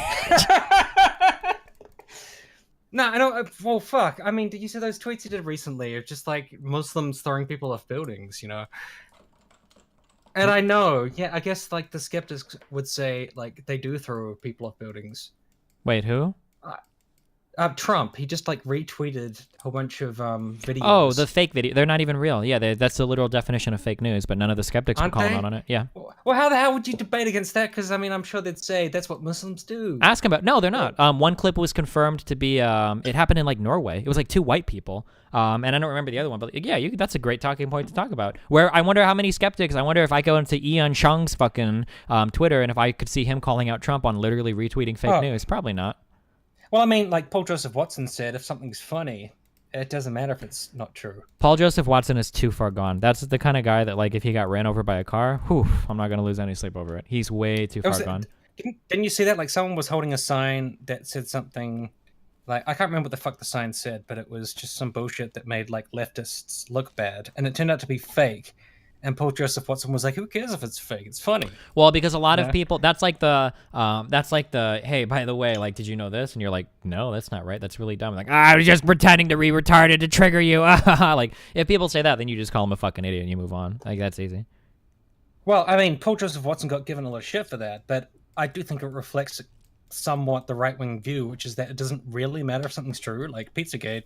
Well, yeah, whatever. but then you call out Paul Joseph Watson then for being a giant hug box, which he is. He blocked me on Twitter when I kept challenging him to debate. I don't know, like, I don't know if Paul Joseph Watson appeals to anybody besides, like, the most hardcore people, but he also doesn't engage with anybody that disagrees with him. Like, him or Alex Jones are very scared. I know a guy who, like, his main news source is InfoWars, and he thinks that it's a legit news source. Bring him on. Bring him to me. It doesn't matter what I say to this guy. Bring him to me. I don't know. I would feel bad for him. Do it. Tomorrow. We'll do it. We can go all over fake news. That's one of my favorite topics. Look, I mean, but that's the problem. He's quite nice and polite to me. It's just, if I talk to him about politics, I'm like, you literally think the stupidest things that I've ever seen a human think. Sure. I don't think, I think there are certain political views... I think kill himself, and I feel bad. There are certain political views where I think it's okay to demonize the other person. Like, if there was somebody in my life that legitimately thought that, like, Trump was a really good person and a really good president, like, I would be reconsidering whatever relationship I have with this person. Like, I would be really wondering, like, unfortunately, my parents are tied to me biologically, so I can't cut them out because I love my parents, because they love me. But, like, if I had, like, friends that were, like, massive Trump supporters, I would be heavily reconsidering that friendship. Even if they're nice to you. Oh yeah, easily. Because this is like intelligence is like a trait that I like very much value, I guess, in people, which extends to relationships and friendships. So, I mean, if I had a friend that was a big Trump supporter, they probably wouldn't be very intelligent. So I would probably reconsider my relationship with that person. Right. No, but I find that difficult because I'm like, you think the stupidest things, like he thinks things that are so stupid that, I mean, I don't even know how you would approach talking to him about it, because like whenever I try to refute him on it, he doesn't listen. You know, he doesn't care about like facts. If I say anything, all he says is like, "What about Bill Clinton?" My mom he killed is Vince like Foster that. and he raped someone. Yeah, I mean, for individuals like that, it might actually be impossible. I'm not sure. I don't know. Just have him put down or something. I don't know. Well, that's pretty brutal, but. Well, that's all I can think of. Listen, this is an anti-violence stream, okay? Anyways, I suppose that we've covered all of the topics. Yeah, do you find that the political climate in New Zealand, do you guys have a lot of crazy fucks? I know in Australia they do, because every time I talk to an Australian, I gotta get ready for some crazy fucking shit. Well, I mean, we legalized gay marriage far before them, so I think we're way ahead of them. Okay. And we just elected a Labour government, so they're kind of liberals. We had National, who was the right-wing government. They were in power for about 9 to 10 years. We finally got rid of them, but unfortunately our left-wing government has to go into coalition with New Zealand First, which is kind of like the anti-immigration party. So, like, our current government is left-wing, but they're also very cautious about immigration. So I feel like maybe, you know, alt-righters or whatever would find that to be ideal, because, you know, Richard Spencer, for example, says things like, oh, you know, we should have a supportive state and we should have like social welfare and we should have progressive taxes, but it should just all be for white people, whatever. So maybe our left-wing party, and to that extent, would kind of appeal, because weirdly, our right-wing party was actually more open about immigration. They were more like, we want more immigrants, we want to encourage it. whereas our left-wing party was like more protectionist kind of, which is it's really weird. It's kind of counterintuitive, I guess. No, kind you can argue it really both ways. Whether or not you're protectionist, that can be like an extreme libertarian position, or it can be an extreme liberal position. So, for instance, a libertarian might argue that, well, open borders is the only logical solution because I believe in the free market, and I think that market forces should dictate the movement of labor as a resource, and that's it. And any government interference is unnatural. So, an extreme libertarian could argue that. But on the flip side, an extreme lefty, like Bernie Sanders, would argue that I think we need to restrict immigration because it's hurting native wages, and we should put our natives before any type of immigrant. So we need protectionist policy to make sure that our natives are taken care of. So people on the extreme left or extreme right could both argue for that kind of policy. Right. I definitely wouldn't call them extreme left, though. They're very just center left. The examples that I happen to pick were pretty extreme, but yeah. Right. Well, fuck. I mean, I've talked to like hard leftists who, after things like the Vegas shooting, fuck, they're so gung ho on guns, man. They fucking love their guns. They were like trans people and minorities and, any people who are not dominant in society got to have their fucking guns so that we can defend ourselves. Oh yeah, I fucking love guns. Yeah. Yeah, but I would get into arguments with these people, and it would be indistinguishable from right wingers. The exact same thing. You're like, and also, if there is like a government tyranny that's going to target the gays and target transgender people and target minorities, we have to have weapons. And I'm just basically like, these arguments are indistinguishable from the right wing. And it was really weird. I spent a lot of time arguing with hard leftists about guns after Vegas, and I expected to be fighting with the right about it. Sure. So it's just like, so in today's political climate, one thing that I've made a conscious decision to do is I don't use political labels anymore. I just kind of go topic by topic, because I think that it's possible that everything is a lot different than it was even like 5 years ago, in my opinion, where there were certain political views, at least in the United States. I can't speak to Kiwiland, but in the United States, like I could ascribe like these beliefs are on the left, these beliefs are on the right, and then feel pretty comfortable doing that. These days, there's a wide difference in what... Sorry, I'm just looking at chat. There's alarms when someone says the gays. Oh, there's a lot of varying opinions out there now, and I prefer to just go topic by topic rather than like this guy's a leftist, this guy's a rightist. I think that just going issue by issue is more important. Don't ever assume that all left people think a certain thing or all right people think a certain thing. Well, I mean, I could tell they were hard left because they all had like furry avatars and like anime fucking.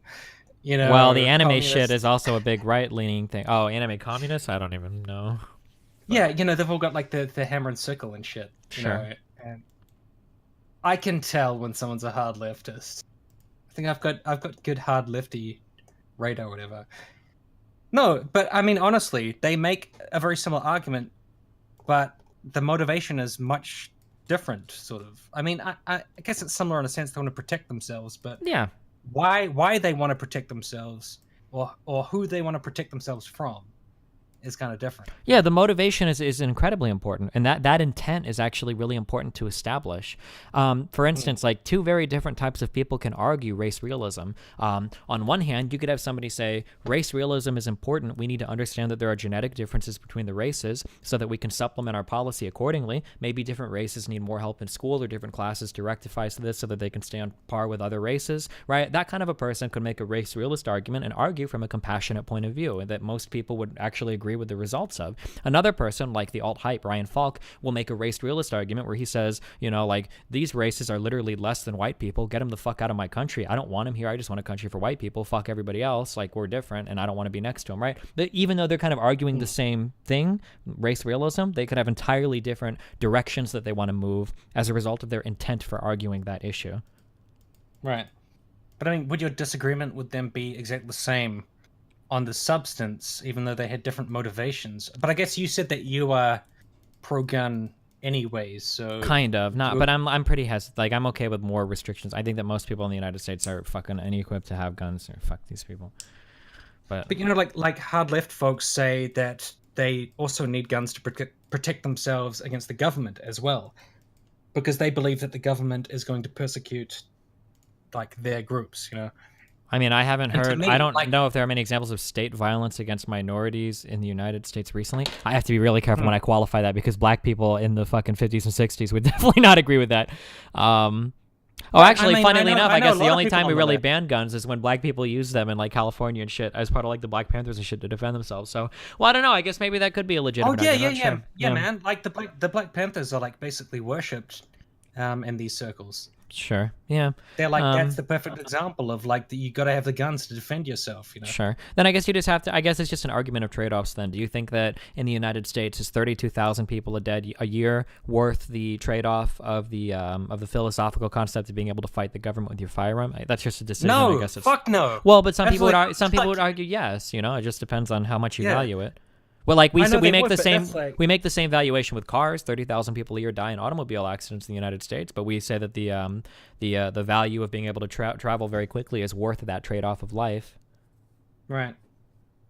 Well, I guess if you live in America, you feel like you need a gun to protect yourself. Yeah, But these just fuckers are in crazy other here. countries, you don't feel like you need that. Like I definitely don't feel like I need a gun to protect myself, and maybe that's just the nature of the country. But it probably also changes state by state, and also, you know, how bad is the crime in the particular area you live in.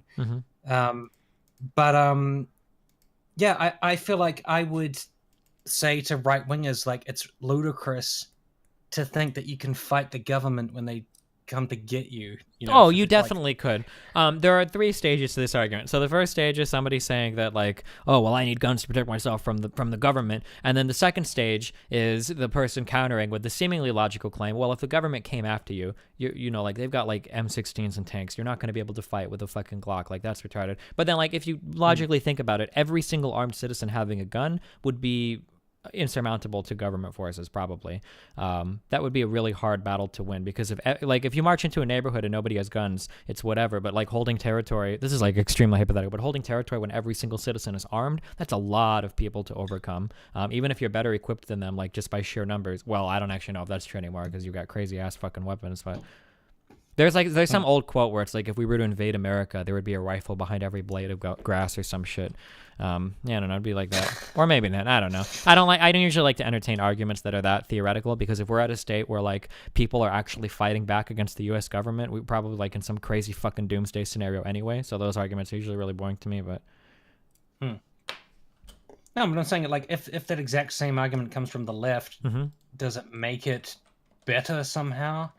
I mean, I suppose I think so. they are trying Yeah. to protect themselves against something that's more real than what the right would be protecting themselves against. I think it's different because the roads that it takes you down are going to be a lot different. So, for instance, if you look at Germany and you argue that Muslim immigration is a problem with crime, there are two ways to make that argument. Two people can both be very different politically and acknowledge that crime from immigration is a problem. And in Germany, I think it is. And so, like, one person can say, like, okay, well, this is a problem. We need to vet the people that are coming in here a little bit better. These regions that are overrepresented for crime need to be more heavily restricted. And two, we need to work on policing these districts better. Three, we need to work on integrating and making sure that social institutions are available for these people so that they don't commit. And four, we need to have a better understanding of why this happens so that we can develop more policy to do it, right? That's one person that could look at it and go, immigrants cause crime. And because they're looking at it from a how do we make the country and the people better point of view, they go down that road. Another person could look at it and go, well, you know, crime from immigrants is a big problem. Get these fucking brownies out of my goddamn country. Get all the Muslims out. Ban them all. Get them out of here. White people only, right? They could both have the same viewpoint on it, where they argue that immigration and crime is a problem, but because of their personal, like, their intent behind those arguments, they both go down very, very, very different roads, right? Which is important, I think.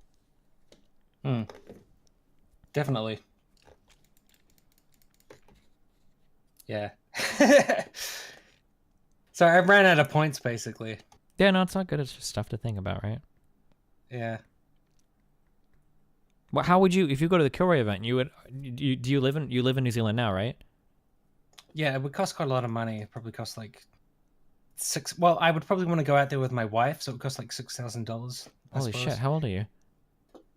33. Oh, you sound very, very, very young. Good job, I guess. Thank you. I thought you were like 21. Yeah, no problem. Oh, how old are you? I'm getting up there. 28. 29 in a couple weeks. Okay. Like, how far do you actually have to go to get there? Me? I'll travel to the ends of the earth to be able to shit on people like Sargon and Andy and Roaming Millennial in a live format. I don't know how long the flight is for me, but I would go to fucking Beijing, China to do it, my dude. Well, it's Arizona. Yeah, I know. It's not that far from me. I can't help but read the chat. Which one? The Twitch chat or the Destiny GG chat? Oh, the Destiny chat. Oh yeah. What about him? Because like people say negative things, and then I want to challenge those things. I want to find out why they think those things. Wait, like what thing? Oh, like someone was like, "This sounds like a guy who has opinions on everything, but he's never tried to challenge them." Oh, well, maybe. I mean, people would have that impression of you because you make it sound like all of your views are self-evident. Like, well, why wouldn't you just laugh at that person and call him an idiot? That's why people would think that, right? I guess just because I think about it in a societal sense, like where are we as a society? Maybe to an extent that's like the current year argument. Like, it's the current year. We couldn't possibly think that molesting kids is okay. Well, we couldn't possibly think voting in Roy Moore is a good idea. But maybe that's not good enough. Maybe I need to rethink my ideas about molesting children and just try to figure out a way of, I don't know, arguing against it. But it's quite robust. I don't know if it is.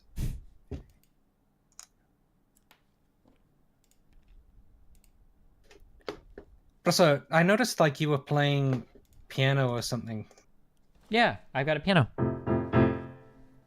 That's so fucking random. What? Why? Music is beautiful. You don't like music? No, music is beautiful. I just like, so you sit here for like all hours of the day playing your piano and just your fans are like, yeah. No, I play he's video playing the games. piano. And sometimes I play the piano when I feel called to do so. Okay, it's just like when I tuned in, you were just having this crazy jam and like all your fans were watching it and I was like, I don't know what the fuck is going on. Yeah, I don't know. Sometimes we just play the piano, my dude. What's wrong with the piano? But you have like a history of music. A little bit. I went to college for music. I wanted to do it professionally.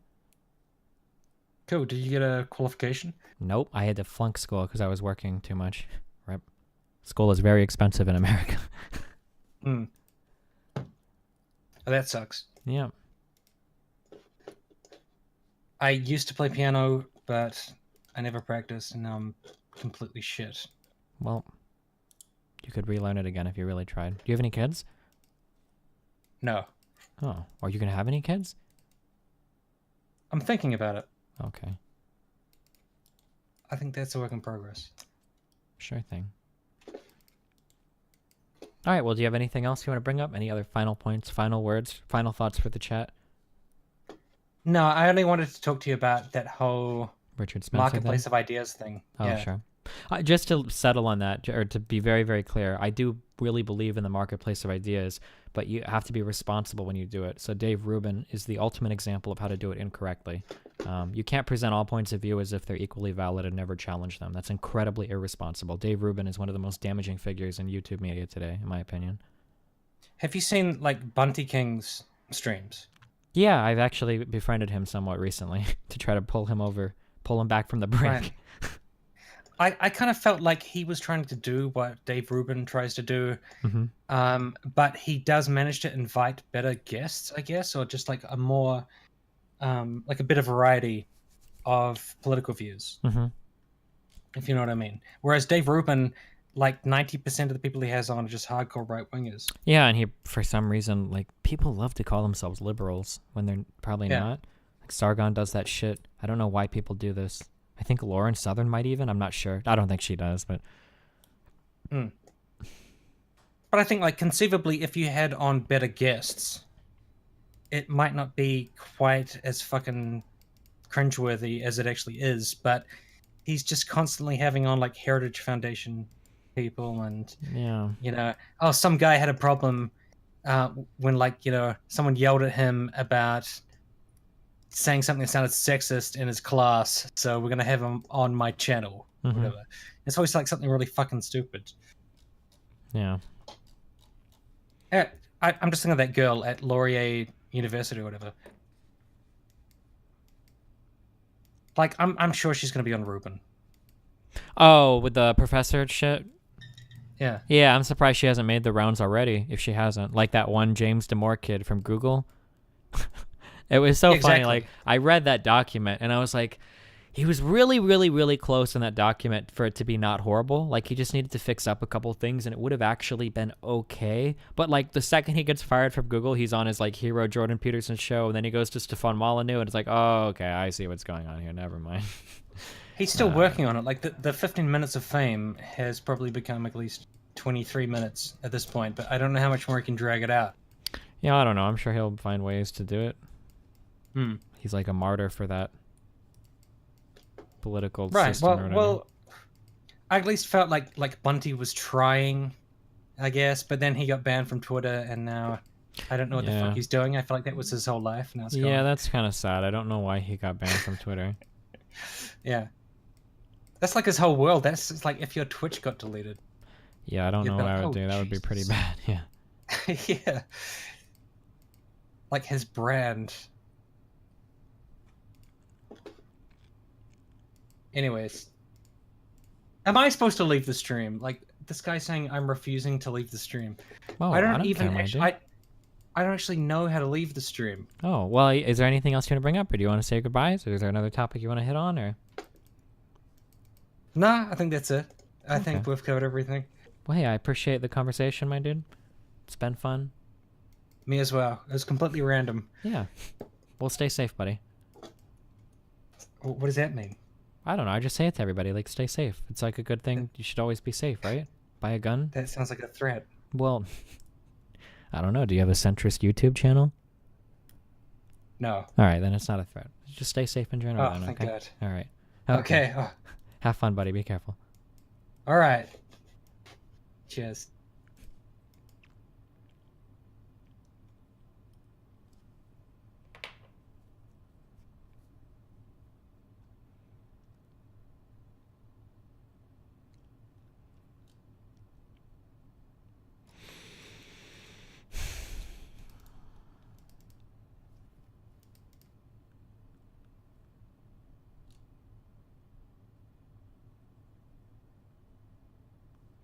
How can you possibly compare the benefit of cars to the benefit of guns? Not to mention you have to be trained and have a license to drive a car. I don't think guns are directly comparable to cars. I'm just saying that, like, we do accept people. The problem, people act incredulous that you would ever trade human life for anything, but we accept those trade-offs in society all the time.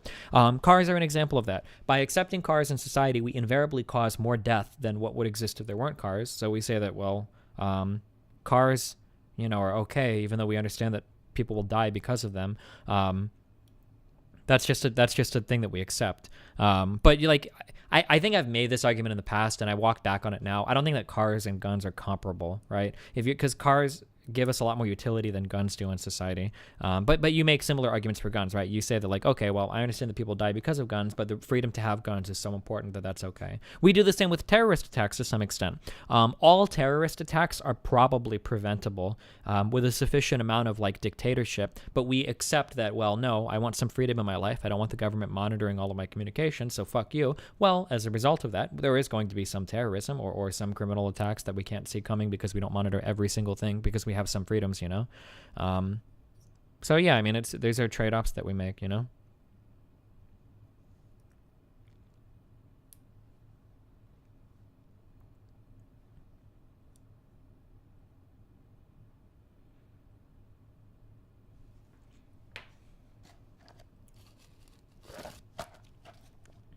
You can argue that cars save more lives than deaths.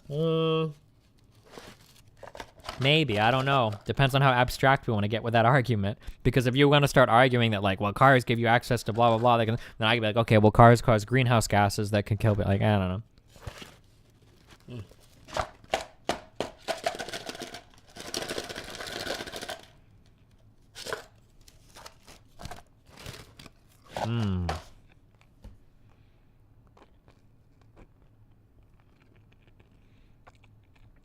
Try Life, do you want to get on Discord and debate this right now?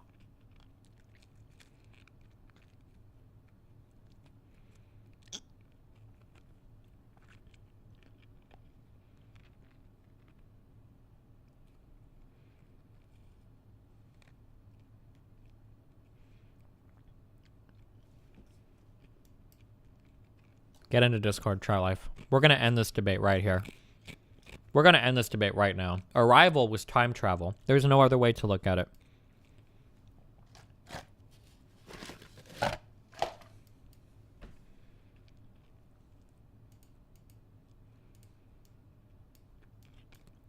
All right, my dude.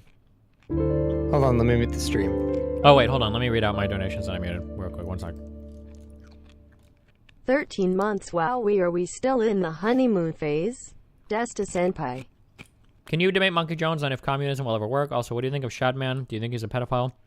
I'm never going to get into serious debates about communism or socialism. Those are shit shows. And then Shadman, he's the guy that draws like kitty porn. I don't know if that makes him a pedophile or not. I have no fucking idea if he is or not. I don't care to speculate.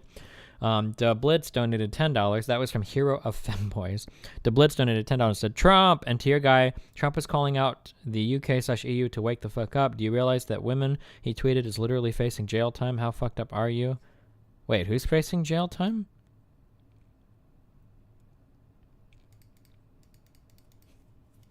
White Nervosa, you don't want to lose a second debate to me in a week, my dude. Don't even think about it. Casey the Knight said, love me, Mom. 13 months ago, are we still in the honeymoon phase? Sure thing, only forward. All right. Are you ready? Hey, what's up? Hello. How you doing, my dude? I'm doing great. How are you doing? You know, just hanging out. Just watching some Destiny. What did we argue about in the past? We've definitely argued before. I was the guy that came on and like appeal to authority?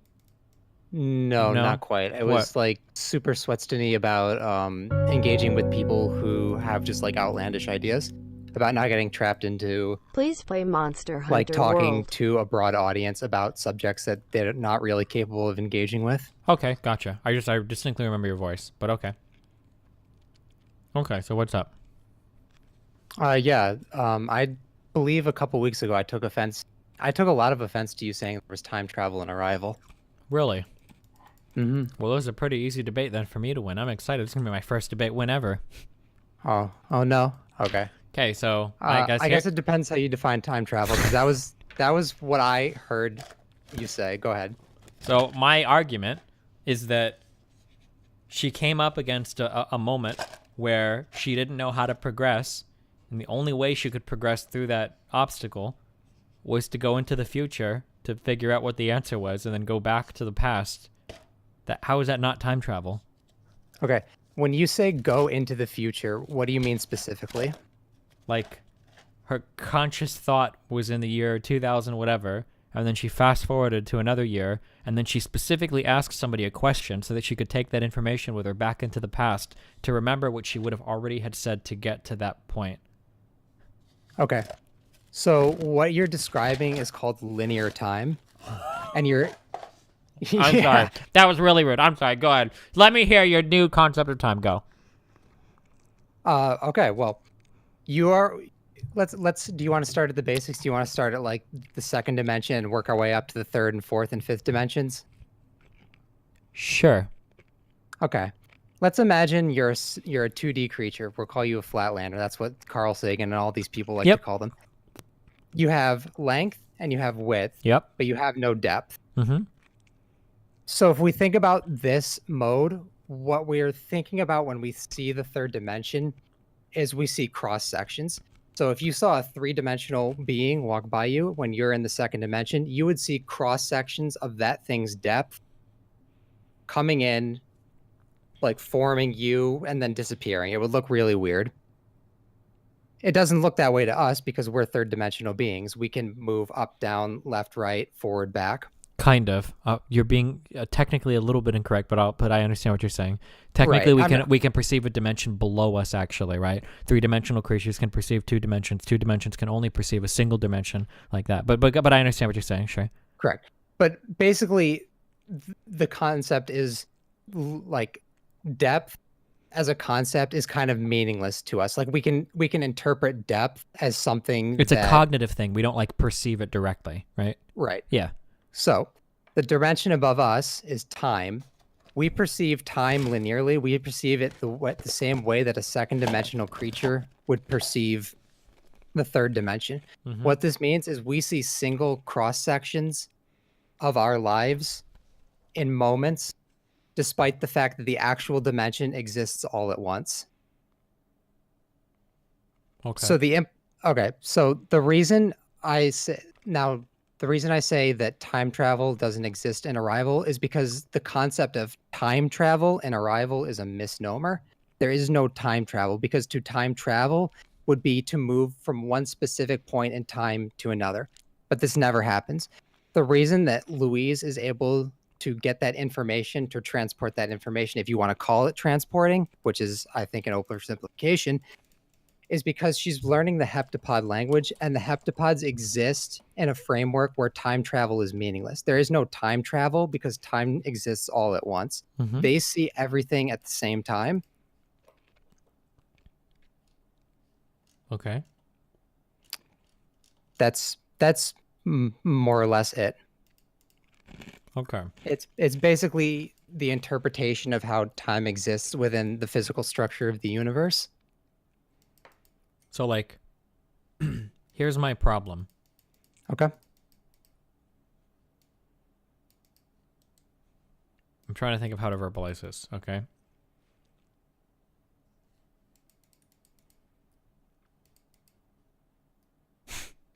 Sweatstony's in chat for Destiny, please. So, I guess, like, is there a thing that just everything that's already happened has happened, or?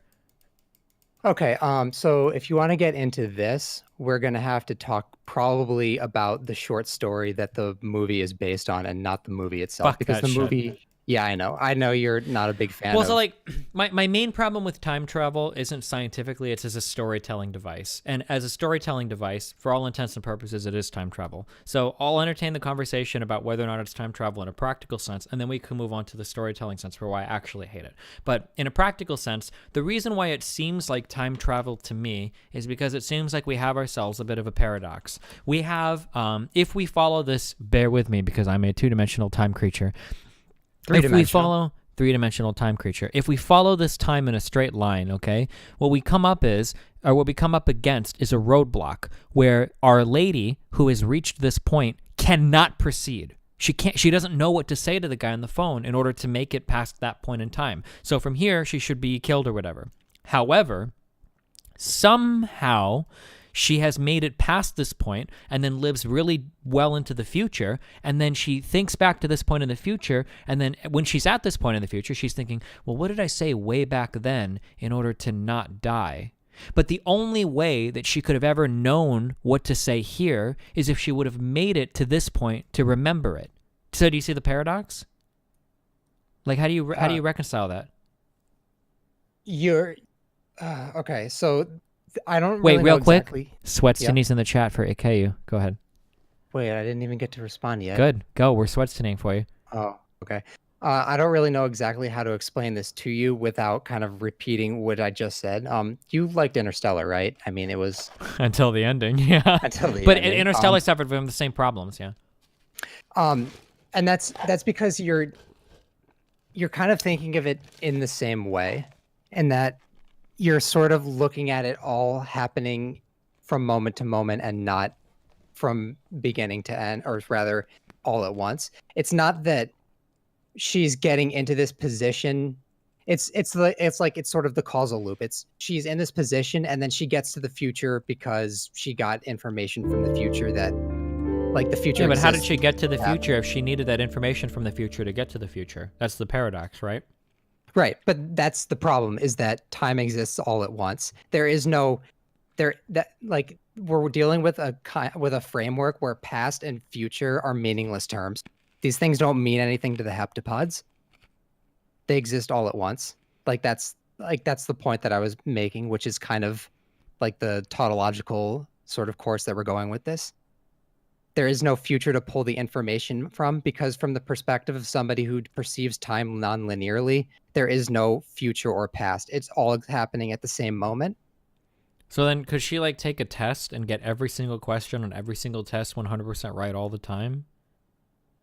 I don't know exactly. Because she would always go into the future and think, like, how did I get a 100% on that test?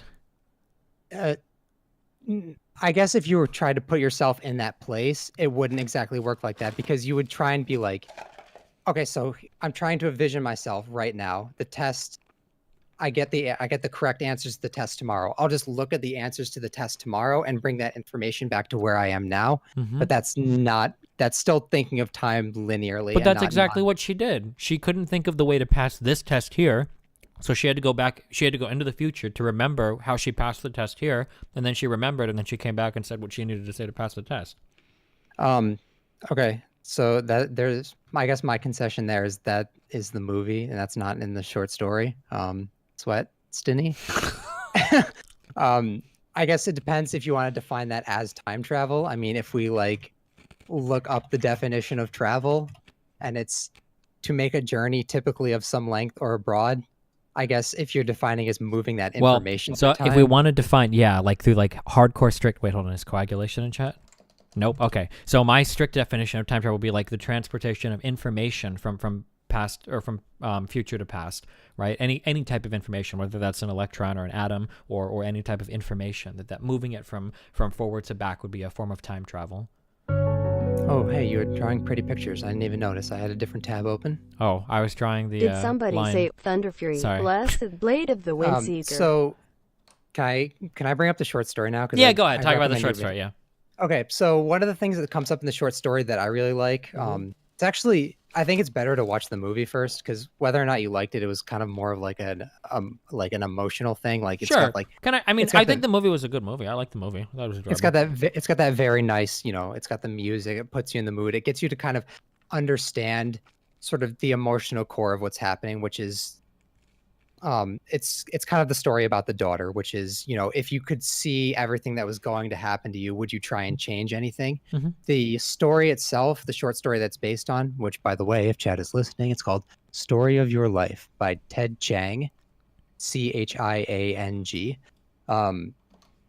It's not really, it uses the daughter sort of as a tool to explain what's happening, but it's not really an emotional story so much as it's like a practical matter. So what I mean is like it explores the concept of if you know what's going to happen, how would you change anything, or could you change anything? And then it kind of says, well, at least through Louise's perspective, Louise being the linguist, she kind of realizes that she feels compelled to do things that she knows she's going to do. So like, I think the example that's in the movie, or sorry, not in the movie, in the short story is she accidentally, she picks up like a plate or something at a grocery store, and she decides she wants to use, she's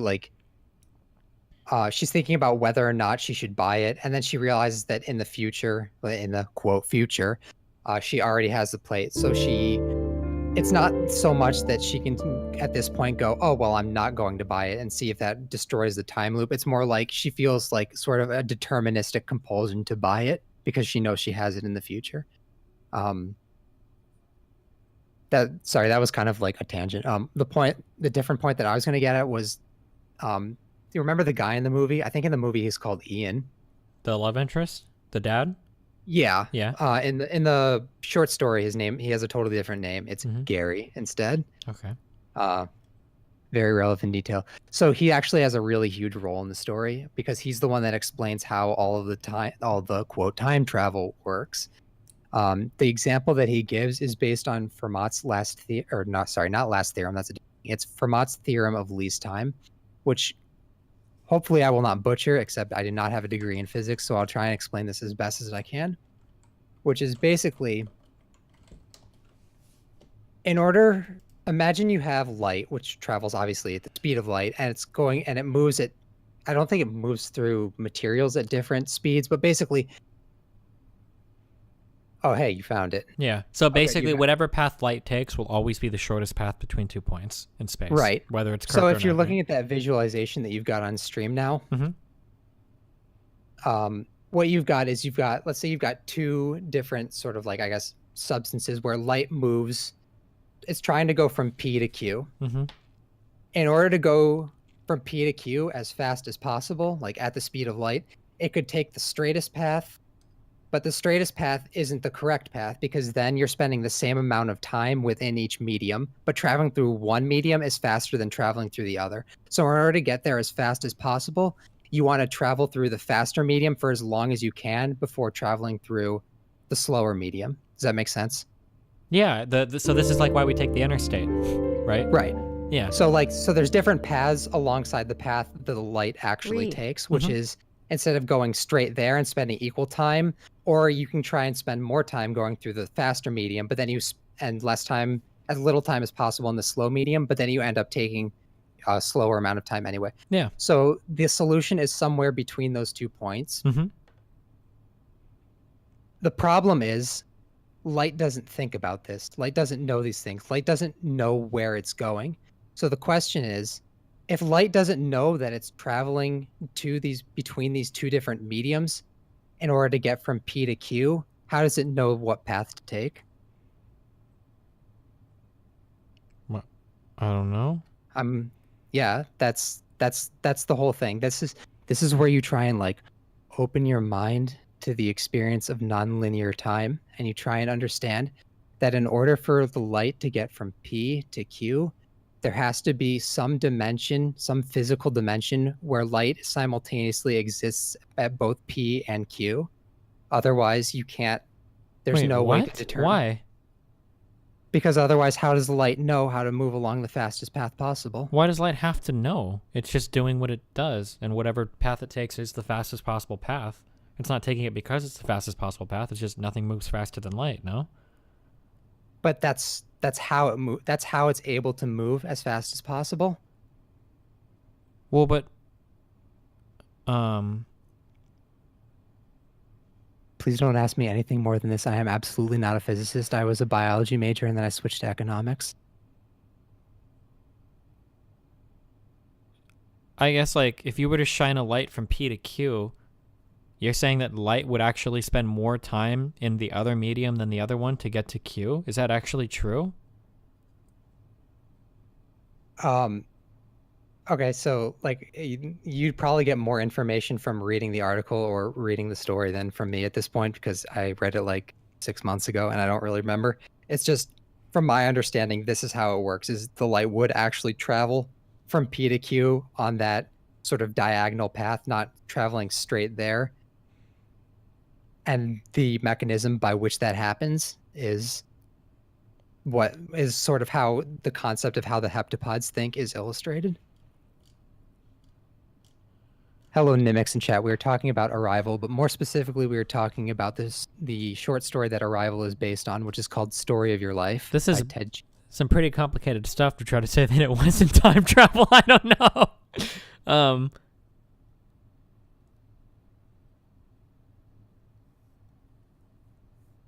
Let me see if I saw. The reason this triggered me was because I saw a discussion on like one of those true film subreddits the other couple weeks ago, and people were discussing time, and like they were talking about time travel as a storytelling device, which that's a different discussion. Yeah, well, that's the main reason I don't like it. But I guess, like, looking at it just from a these are very difficult concepts to grapple with. So, like, I have like so can you explain to me?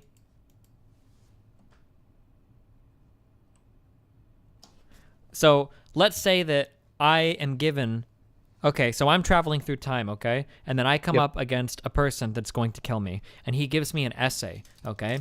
And on that essay, he says, I want you to write the exact, how did the Weimar Republic or some shit come to be founded? Who were all the political leaders? Who were all the major players? Tell me exactly what happened. And you have no fucking idea what the answer is, right? You don't know what the answer is.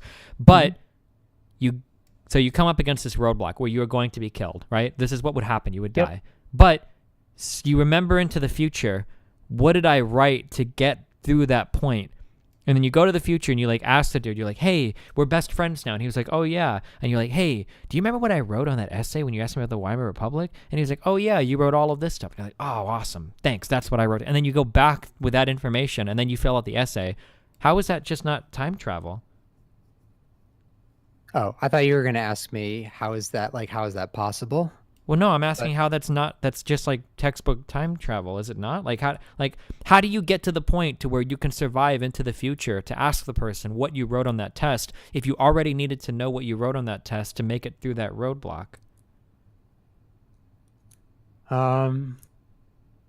Well, let me ask you this. So if you're not physically traveling into the future, which I guess we're kind of arguing two different things, which is when I think of time travel, I usually think of physically traveling through time. And yeah, well, okay, she's not physically. She's just like shifting she's shifting her perspective to the future, right? Well, again, It's seeing time all at once. There's no perspective. I know this is like super highly metaphysical. Okay. Sorry, I'm also looking for a post that I made about this thing, if I can remember. Okay. I guess you're sort of asking, like, I'm trying to think of it in terms of like when it happened in Interstellar too, because in Interstellar, Well, in Interstellar, it's more or less the same thing, but I also think it was dumb there. Yeah, I didn't like the end of Interstellar. Well, why? It's like the same thing as this, isn't it? Emotionally, I mean, I thought it was kind of stupid that they just kind of like willed him out of the Tesseract. Like, I thought it would have been a more emotional, and more gripping. Not if he died, but if he was like stuck. Like that was like, he becomes would that like have been a Father bad Time. moral? Well, not like Father Time, but like he was just stuck in the Tesseract forever, and that was like the price of saving his daughter and humanity. I don't know. Maybe, sure. Okay, sure. But I'm just saying, like, this is like the definition of like the grandfather paradox, in my opinion. Like, she comes up against an event that she can't get through, and she can't possibly pass it without going into the future where she's already passed it somehow, and then asking how she passed it, and then going back to pass it. Like, okay, but usually when we think of things like the grandfather paradox, it's because people are thinking in linear time and not nonlinear time. But you're asking me how is you're asking me two different questions. Well, even the grandfather paradox is escaped by inventing multiple timelines. That's how you escape the grandfather paradox, I think. You say that another timeline is created when a new decision happens or whatever. That's a different kind of time travel. That's the kind of time travel that I think is narratively inferior in terms of like telling a story, because you go back in time and then you will into existence whatever you need. Well, that's why I thought moving into the next topic, that's why I didn't like this, because to me time travel always seems to be a way to escape consequence or to be a deus ex machina. So she comes up against an event that she can't possibly pass. It's an obstacle that she can't overcome. So how does she do it? Well, she remembers in the future how she did it, and then she does it. And it's like, oh. Like narratively, that's a really shitty storytelling device in my opinion. Yeah, but I mean, you're right. That's like that's something that the film does specifically because the film is trying to tell a narrative and not like the story, which is just trying to explain science fiction concepts.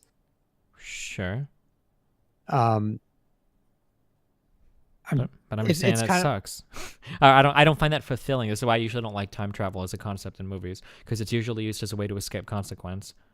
Yeah, and I think that's something that they could address in the film if they had used some of the points from the movie, if she felt the compulsion to sort of to speak a language that she didn't really know, to give the answer that she didn't really know. I don't remember if she knew the language or not. What exactly was it? Did she know Chinese? Or was the guy Chinese on the radio? Oh yeah. She talked to him on the phone, and at the world ceremony for like the world peace ceremony, he was telling her what she said. Yeah, and I think she knew the language, but she didn't know what to say to make it so that the guy wouldn't like blow the aliens up or nuke mankind or something. She didn't know what she said in order to make him not do that. So then she remembers it and then goes back in time to say what she needed to say to make him not blow the planet up.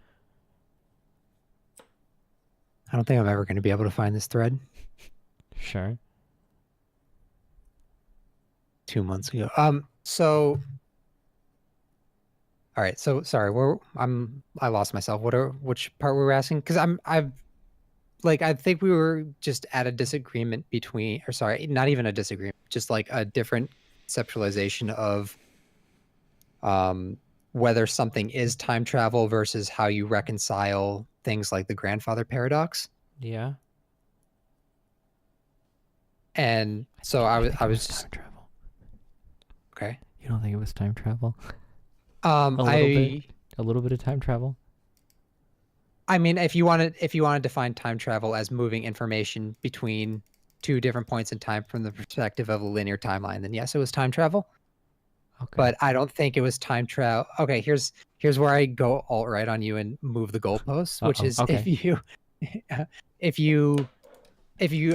you think that's time travel, I don't think it's time travel in the conception of how people traditionally think of time travel in movies, which is kind of like the Back to the Future style time travel.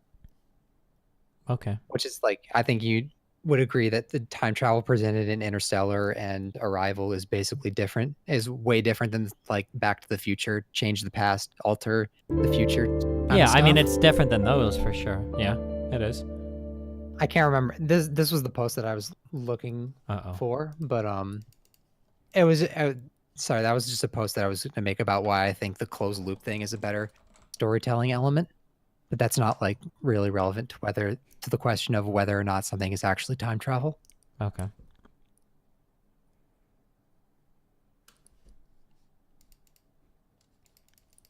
What do you think? Do you think we've exhausted this topic? Sure, I think so. You've said your piece, I've said mine.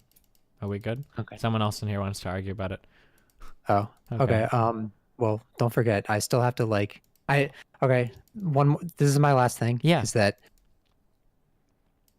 I don't really care if you thought the Lord of the Rings were good movies. You cannot walk back on what you said about Gandalf. Listen, I was a huge Harry Potter fan growing up, okay? And I still am to some extent, a big Harry Potter, that world, I like that world, okay? And in the Harry Potter world, wizards were fucking badasses, okay? They were so cool. They did shit with their wands, they teleported, they cast spells, they blew shit up, they murdered people with magic. They were awesome. And in Lord of the Rings, Gandalf just hits people with his staff. And sometimes he uses it at a big flashlight to scare away like wyverns or some shit. And that was disappointing to me, okay? Nazgul. They're Nazgul, okay? They're fell beasts. Well, you know what? He scared him away with his wand flashlight. That's the only magic that Gandalf ever casted, and that was disappointing. And he destroyed the bridge of Khazad-dûm in order to make the Balrog fall in the Mines of Moria. Boring. He never killed anybody with a magical spell. He never blew shit up with his wand, did he? It wasn't even a wand, it was a staff. This is going to be like the same kind of distinction between the movie Wizard Arrival and the story, which is... Well, I understand now that the type of wizard that Gandalf was, and even what he was allowed to do in the human world or whatever, was a little different. Oh, okay. So you went on our Tolkien fans and you started doing some reading? A little bit. So I understand that his role in that universe wasn't to just walk around and kill everybody with magical spells and shit, but maybe that would be within his power if he really wanted to, but that wasn't his role or something, right? Yeah, it was one of those things where I wanted to be technically correct on, but it was it's not kind of a relevant discussion because it depends on your view of how much you want to compare the book to the movie, which is I would be explaining things in the movie at you from the perspective of the book, but you want to try and look at the movie as its own self-contained thing. Sure. But even as its own self-contained thing, it works. I'm a big Harry Potter fan, okay? My friend would be so disappointed in me. She read all the Harry Potter books and I only read I think I read up to the third one, and then I looked at the fourth one, and I was like, holy shit, it's like twice as thick as the third one. They read really fast. You can do them all in a night, but... Well, I could now. I was like a fucking little baby when they came out. Wait, how old are you now? Actually, I wasn't that young. I'm 26 now. Oh, yeah, then you were fine. Fuck off. What else Harry is Potter was there? always cool because J.K. Rowling did really, really good with her world building, but her characters sucked. But, yeah. I honestly don't remember. I never even saw the movies. I read the first 3 books. I saw the first 3 movies and then nothing else. Yeah, the movies are okay, but the books are really good, but okay. But they're not like Lord of the Rings. You mean the books or the movies? Sorry, I was trying to find something. The books are not going to be like Lord of the Rings. The movies or the books. No? No. Fuck, I'm trying to find one more thing. I had a list. Uh-oh. The list of my 6 points why Cell Saga is the peak of Dragon Ball Z. That would be the one other thing, and then you would never have to talk to me again. Wait, don't I agree with that? What did I say was better than the Cell Saga? You do. I was just going to give you the the whole complete rundown of why literarily movie emotional climax. Oh. Why...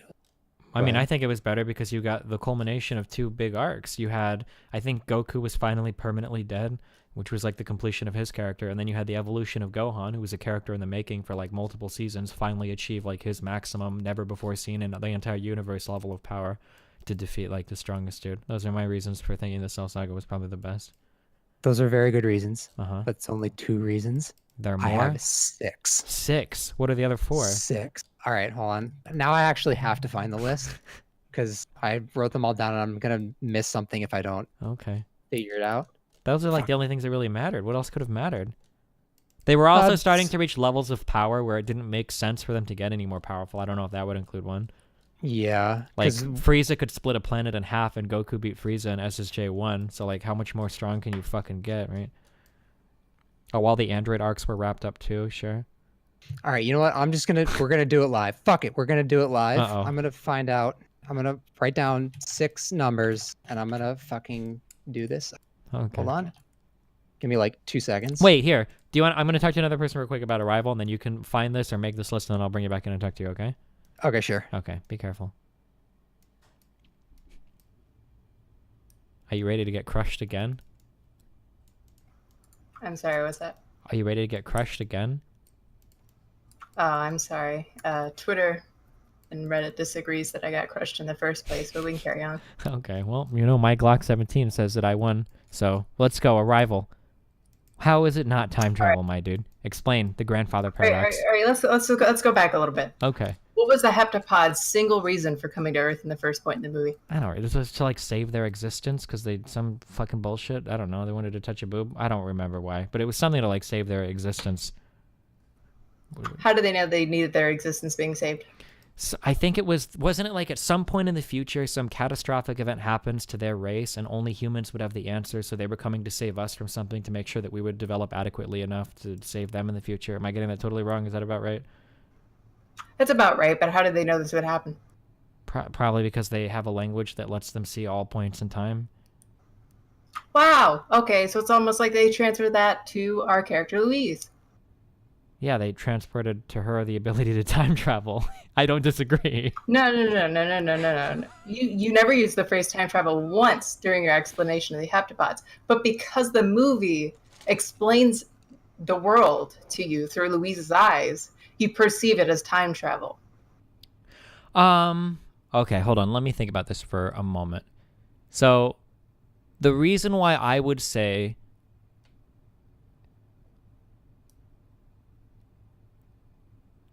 that this is different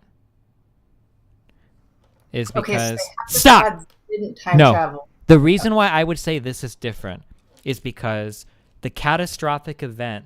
So, hold on. Are you ready? You're about to get crushed. Are you ready? It's all in my head right now, okay? I'm ready, spaghetti. Okay, ready, spaghetti, okay? So on one line, we have the hepto-septo octopods, okay? Now, they can see, and not see into the future, but they know everything. And they know that at this point in time, their existence is going to come to an end without recruiting the help of humans who are going to die here, okay? So the octosepto heptapods, okay, are like, okay, well, we're going to save the human existence here so that in the future, they can help us there. That's totally fine. There's nothing inconsistent about that. That works. It's perfect. It's beautiful. There's no like time travel elements. They don't have to violate any principles of time travel or anything because they're saving the humans at a point before they would have gone out of existence. Cool. So like for the analogy to fit, I think what this would have had to have been more similar to is the heptapods come to planet Earth because they want humans to evolve so that they can ask them a question and then make it so that they would have survived some extinction event like 1,000 years earlier, would have made the analogy comparable. Does that make sense? Like if the It doesn't make sense. Like if the septopods would have gone extinct here at this point, and then they would have said like, oh shit, we're going to go extinct. Well, let's remember into the future when we save humans in order to save ourselves. When we save humans to save ourselves in the past, what did we ask them? And then they told us, and then we went back to the past and saved ourselves. That would be more comparable, I think. Right, because so imagine, again, as the previous guy said, time isn't this linear thing to the heptapods, right? Sure. Time is sort of just an amalgamation of memories. Yeah. So they remember these things happening. They remember that they had to go to the humans to get this help, right? And you never use time travel once until I have to ask you Well, about I it. didn't have to use time travel because, and I could be wrong, I might have totally missed this in the movie. My assumption in the movie was that the extinction event would be occurring in the future. It absolutely does. So if the extinction event occurs in the future, we don't violate any type of like linearity in the understanding of how the time flows. We don't violate any kind of grandfather paradox. Like if in the, let's say like in the show. So, how does Louise break that then? Because she has to go into the future to save herself in the past. To make this analogy comparable, in order She has to recall in the future to save herself in the past. But to make it comparable in the movie, if there would have been a time where Louise had to make a phone call, and she was like, bring up the obituary recording, like, what were the words that were said? And then like 30 minutes later, she's on the phone with the guy, and she knew that she needed to know that information. So 30 minutes earlier, because she sees all the time, she calls over and she gets the information and then talks to him a half hour later. That would be fine. But it wasn't like that. It was assuming that she already survived that event, made it to the future, and then she had to go to that future part where she'd already survived the event somehow, and then bring that information back with her to get through the event. I think they're fundamentally different.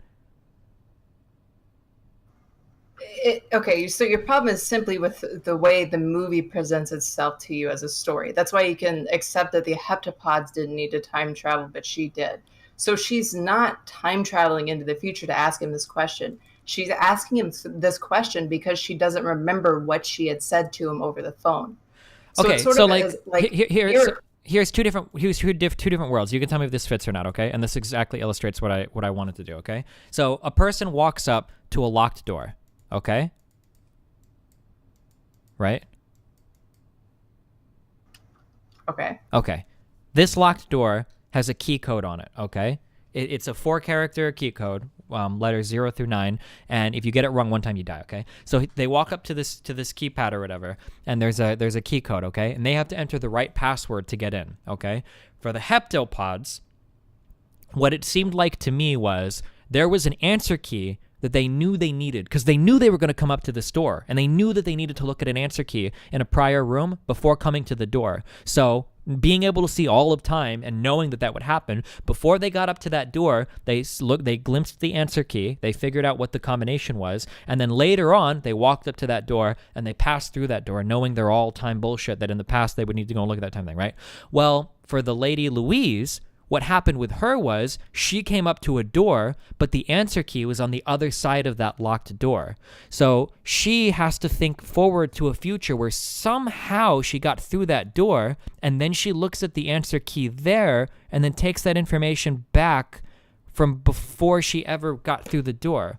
I think these absolutely not, because it's the same thing with the heptapods. The heptapods knew they needed the humans' help to survive their extinction in the future. In right? the future, and again, this isn't changing anything. They aren't saying, okay, so we need help to stop us from going extinct, so therefore we're going to go to the humans. They know this is just a procedural order of events that has already happened, right? They can just recall that through time.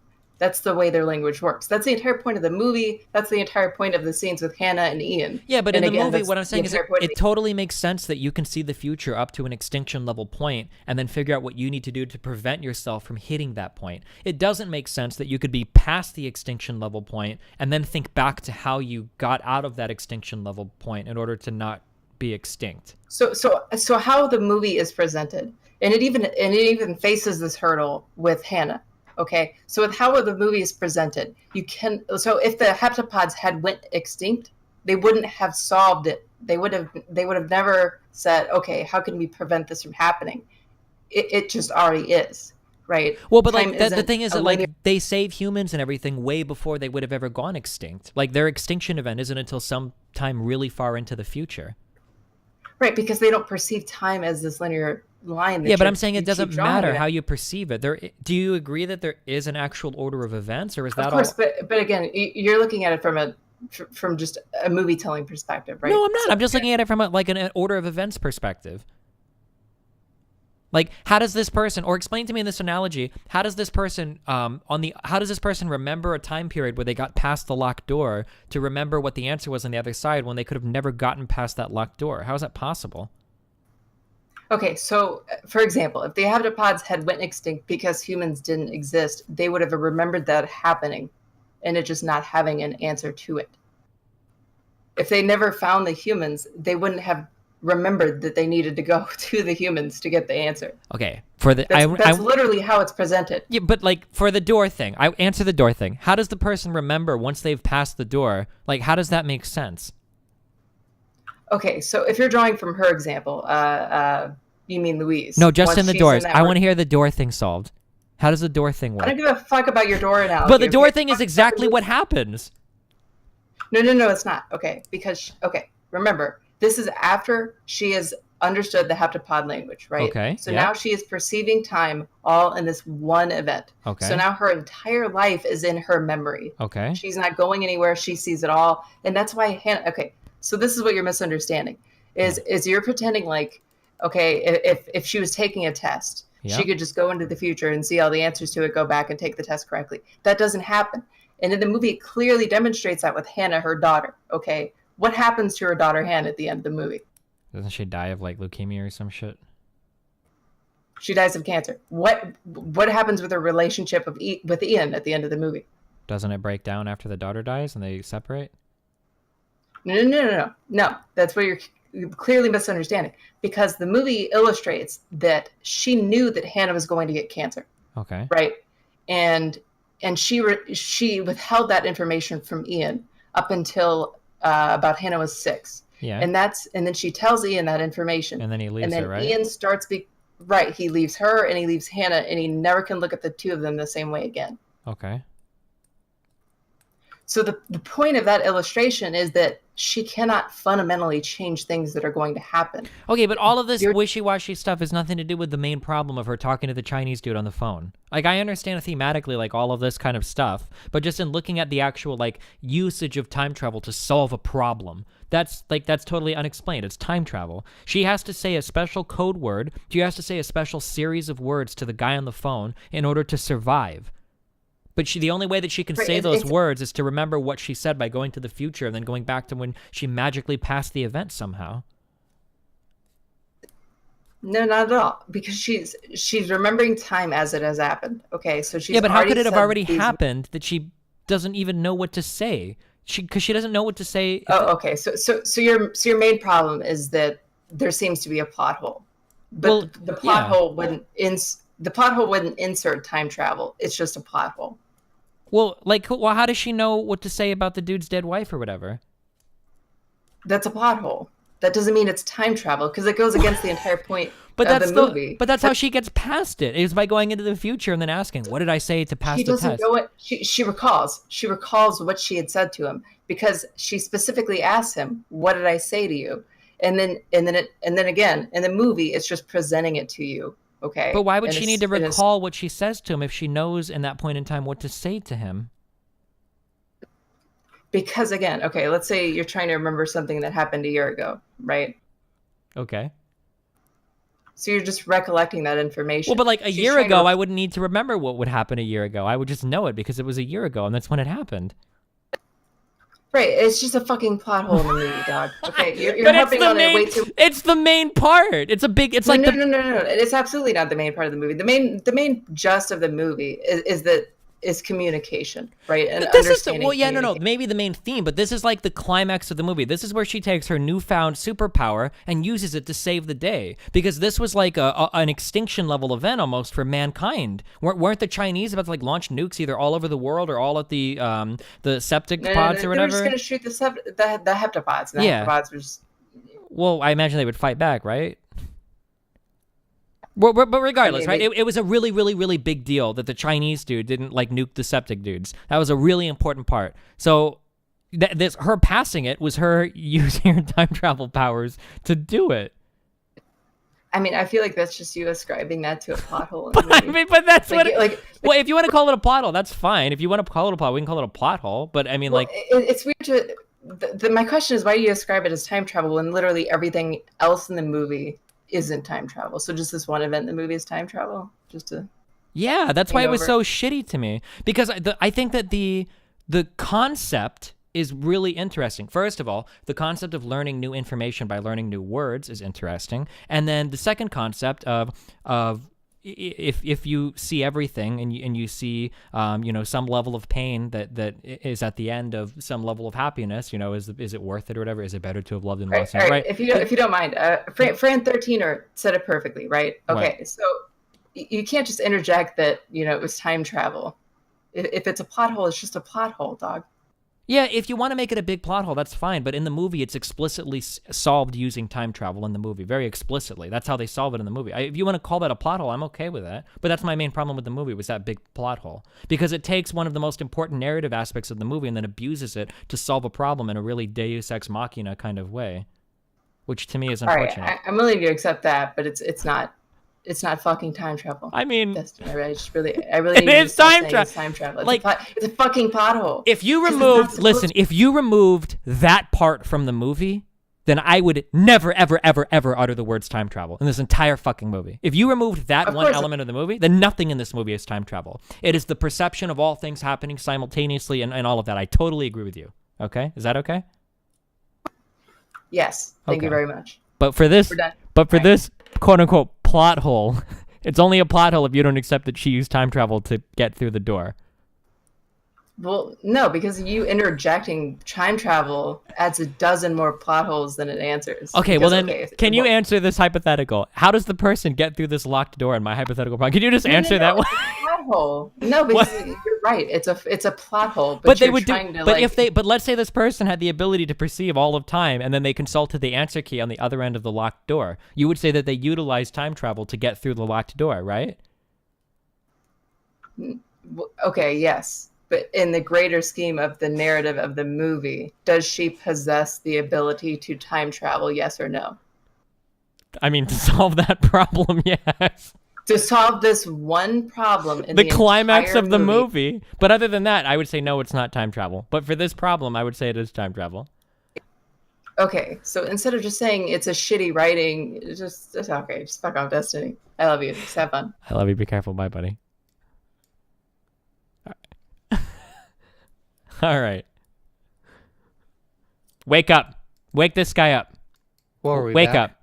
We're back. Hi. We established that it was time travel. Hi, no, Everyone sorry, agrees now. No, look, I'm not going to talk about this anymore. This is like when Vegeta explains how when Saiyans get fights, they become stronger, and you were just in like a really long fight, and so now your power level is greater than mine. No, I understand, actually. Maybe it's because you perceive all of time simultaneously, and you've already seen that I win this argument, so you decide not to even take this argument up. So talk to me about DBZ. What if I'm conceding the argument now because in the future I'm going to need your help for an argument that I haven't made yet, and I need you to come in and save me? Well, at least you're not asking me a question now to help you solve a problem that happened 2 years ago, so you don't ruin causality. So that would be okay, sure. Okay. Okay, so go ahead, talk to me about... I feel bad for people that come in here and talk to you because they start getting like 1 million fucking PMs. That's okay. All right, you can do it. Go ahead. Hit me up. All right, hold on. Before we get into that, can I ask you one question that I ask you in chat sometimes and I never get an answer? Wait, what is your name in chat again? Charles? Oh, that's because you're not a fucking sub, dude. You think I read non-subs talks? Sorry, go ahead. Well, I was subbed and then it ran out. I'll get to that later. Okay, go ahead. Ask me. I don't actually want to debate this. I was just curious. This is like an actual question. Okay. It's like politics. Yeah. When you say that you're pro-life, it always comes off as kind of not disingenuous, but kind of like, I'm not sure what the word for it would be, because your position seems to be that you would rather not have abortion at all. Like you would, in any sense of the word, like, you would rather not have abortion as a thing, but for pragmatic reasons, for practical purposes, you know, like the fact that even if you outlawed abortion, people would get abortions anyway, like illegally. For practical purposes, you're pro-choice. Is that a fair summary? Yeah. Isn't that just kind of pro-choice? Because it's not like when, so like when you... I'm anti-abortion, but yeah, I would. Well, it's like that's kind of difficult. I would say like I'm morally pro-life, or I'm morally anti-abortion, but I'm pragmatically or policy-wise pro-abortion is what I would describe it as, I guess. But I mean, I think there's a distinction there. Yeah, I'm not. I wouldn't try and like accuse you of like earning brownie points by saying like, well, actually, I'm pro-life, so that makes me kind of more of a centrist. But oh no, I don't care about scoring center points. I just really, really don't like abortion. I'd never want it to be aborted ever. I would never want to be aborted. The idea that somebody could terminate me without me having any say in it would be a huge affront to my existence. Right. It's just sometimes when you make that argument, I kind of get the that I'm just trying to score centrist brownie points. No, not I that. Understand. It's that when you make that argument, it kind of like it makes like an implicit argument that people who are pro-choice are also pro-abortion, but people who are pro-choice generally aren't for abortions. they're pro the ability for a woman to choose an abortion if she has one. They'd rather BODGAY not in the anybody have chat. abortions. P.S. but Unbannerino. that's, you know, Maybe. not I think talking some about people don't care. I don't think the distinction matters at all. I think some people think that aborting is a morally neutral act, that whatever is being aborted, it has no moral consideration, so they don't really care. They would say, if they were to say, I hope people don't have abortions, it would more just be because the mother has to endure some level of discomfort, depending upon how your body handles it, and then some level of inconvenience, both financial and medical. Okay. Yeah. But regardless, but sure, go ahead. I'm not trying to describe Okay. brownie points, I promise. Go ahead. All right. All right. You ready for DBZ? The 6 reasons Yeah. why the Cell Saga. Did you actually find it, or did you recreate the list? I got like 90% of the way of recreating the list, and then I found the old list that I wrote. Oh, shit. You should have gone to the end of the argument in your perception. And I'm sorry, I'm done. Okay, go ahead. Okay. Let's start it off. Yeah, go. Actually, I'm going to backtrack a little bit. Okay, so what would you, because based on what you said earlier, I'm assuming that your sort of perception of what makes a good story would be having a setup and a payoff, or rather rather more generally than a setup and a payoff, an arc. You have something character you establish. development. Yeah. You have a plot that you set up with a character who is in some place or some theme or some idea that's in one place, and at the end they're in a different place, they're in a new place, they're in a better place. It creates a satisfying emotional connection. Yeah, for you the just audience. like the classic like hero's journey. A hero starts out, they stumble a few times, they come up against insurmountable obstacles, and then through trials and tribulations, they grow into a person that's capable of overcoming what they previously couldn't, right? Okay. Yeah. So here are the 6 things that sort of establish this arc, whether it's a person, an event, or an enemy, or anything that was started and then ended and became the perfect ending to DBZ until they did the Boo Saga.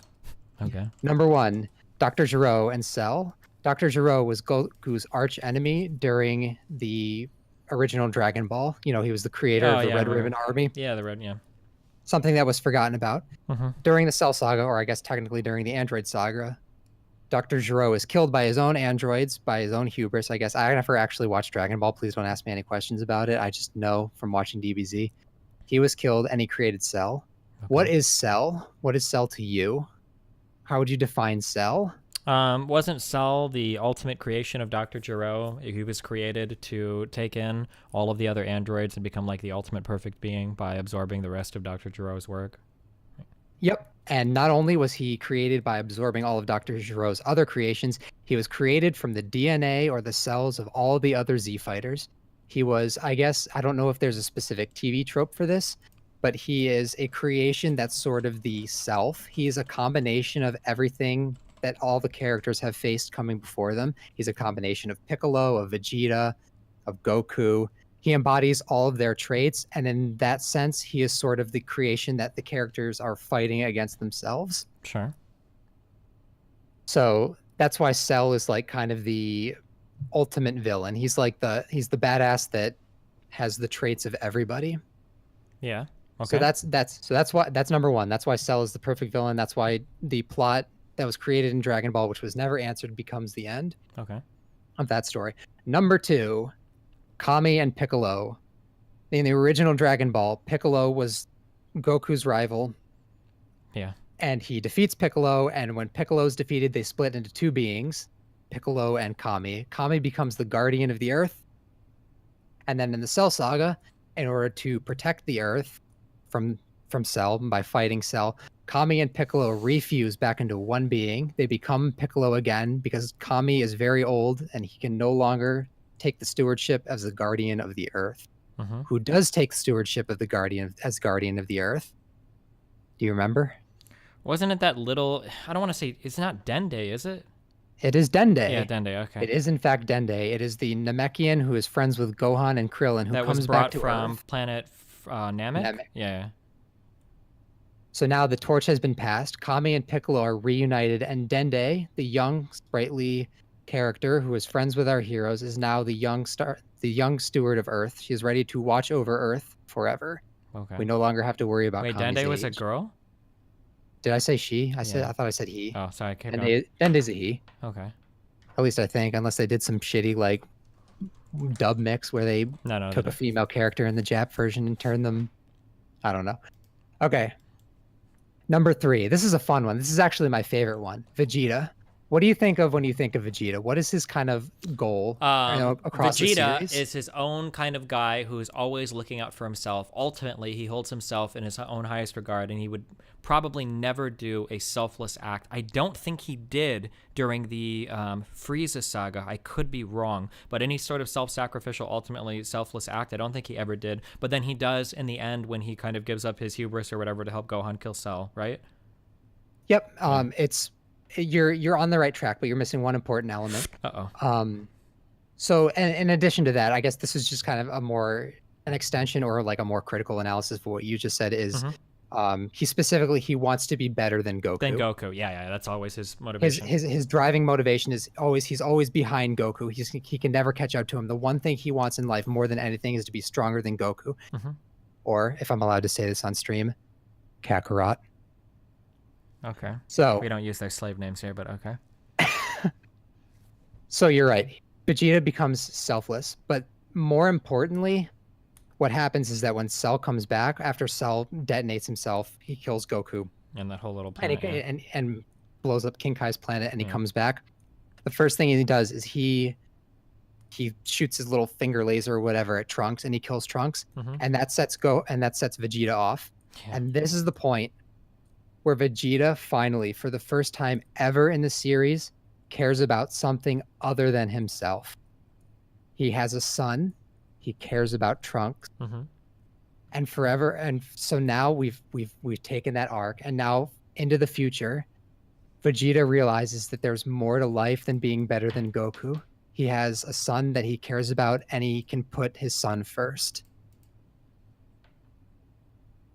And then in addition to that, Goku's gone, which kind of leads into the next point, which I think is one of the reasons that you brought up, which is that Goku's legacy is cemented. He specifically says that the reason that all these bad things happen is because people come to Earth looking to fight Goku. As long as Goku stays permanently dead, no bad guys will come to Earth and try and fuck shit up. And if they do, well, we have Gohan. So that's number 4, is Goku's legacy. We have 2 more. So, number 5, the concept of the Ascended Saiyan. I want you to think about this. Yeah. When Goku went Super Saiyan, we called it Super Saiyan. When Gohan went Super Saiyan, or rather became Super Saiyan 2, we didn't call it Super Saiyan 2. Correct. Because there was no Super Saiyan 3. Saiyan 3. Yeah. Gohan was an Ascended Saiyan. He was a Saiyan that had ascended past a Super Saiyan. This was a thing that had never been established to have ever occurred in the Dragon Ball mythos, because I think at one point, wasn't there something about like Bardock was actually the first Super Saiyan or something? Yeah, I think something. I don't remember how much of that counts as extended universe versus canon versus retcon. It's always hard to tell with the Dragon Ball shit. So he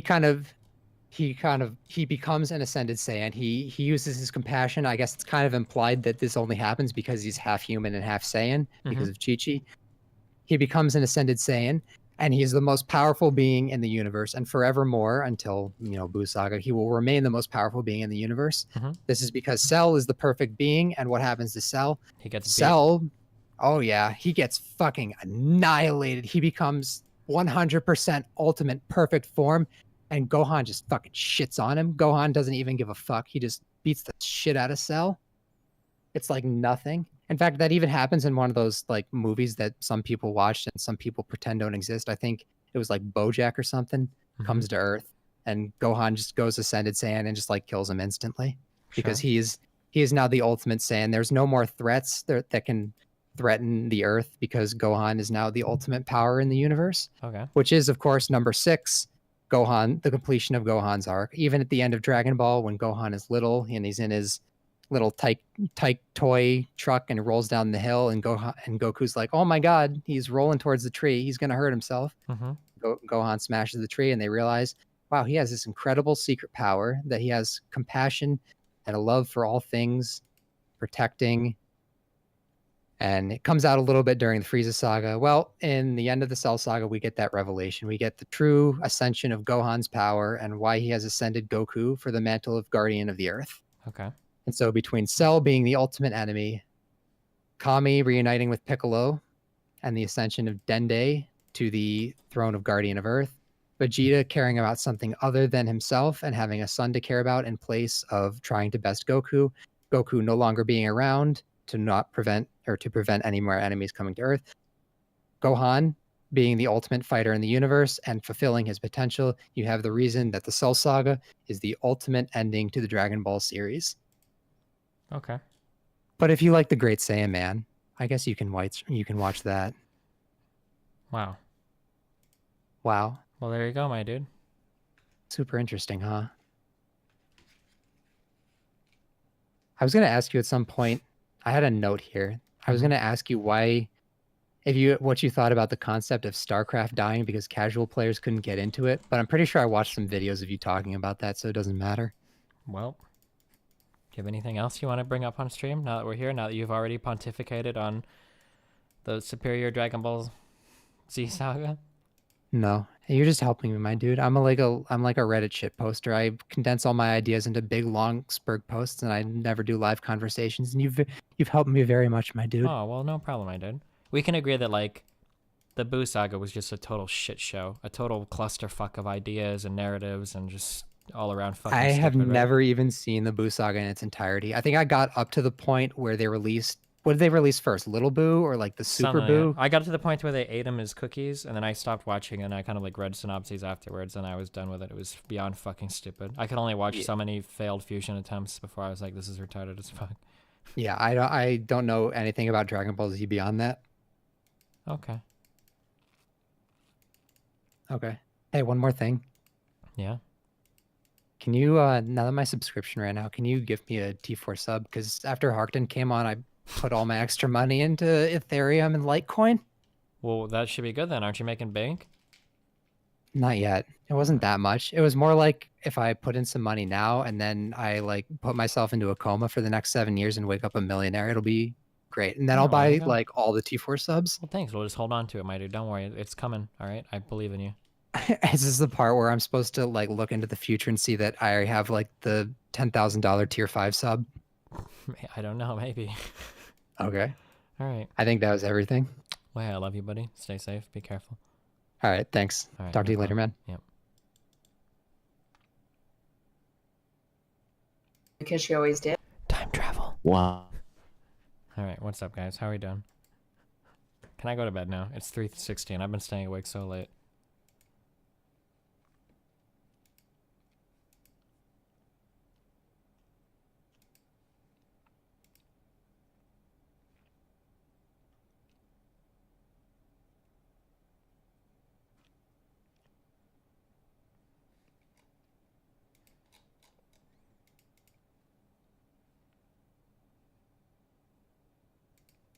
Jesus Christ.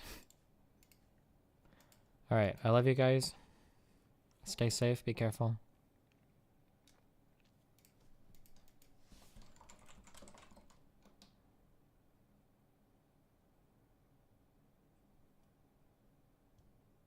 Thanks for the vindication, Destiny. No problem, guys. I'll always be here to shit on people that use time travel as a really lame way to fix gaping plot holes. Alright, I love you guys. I'll see you later. Peace out. Rip on.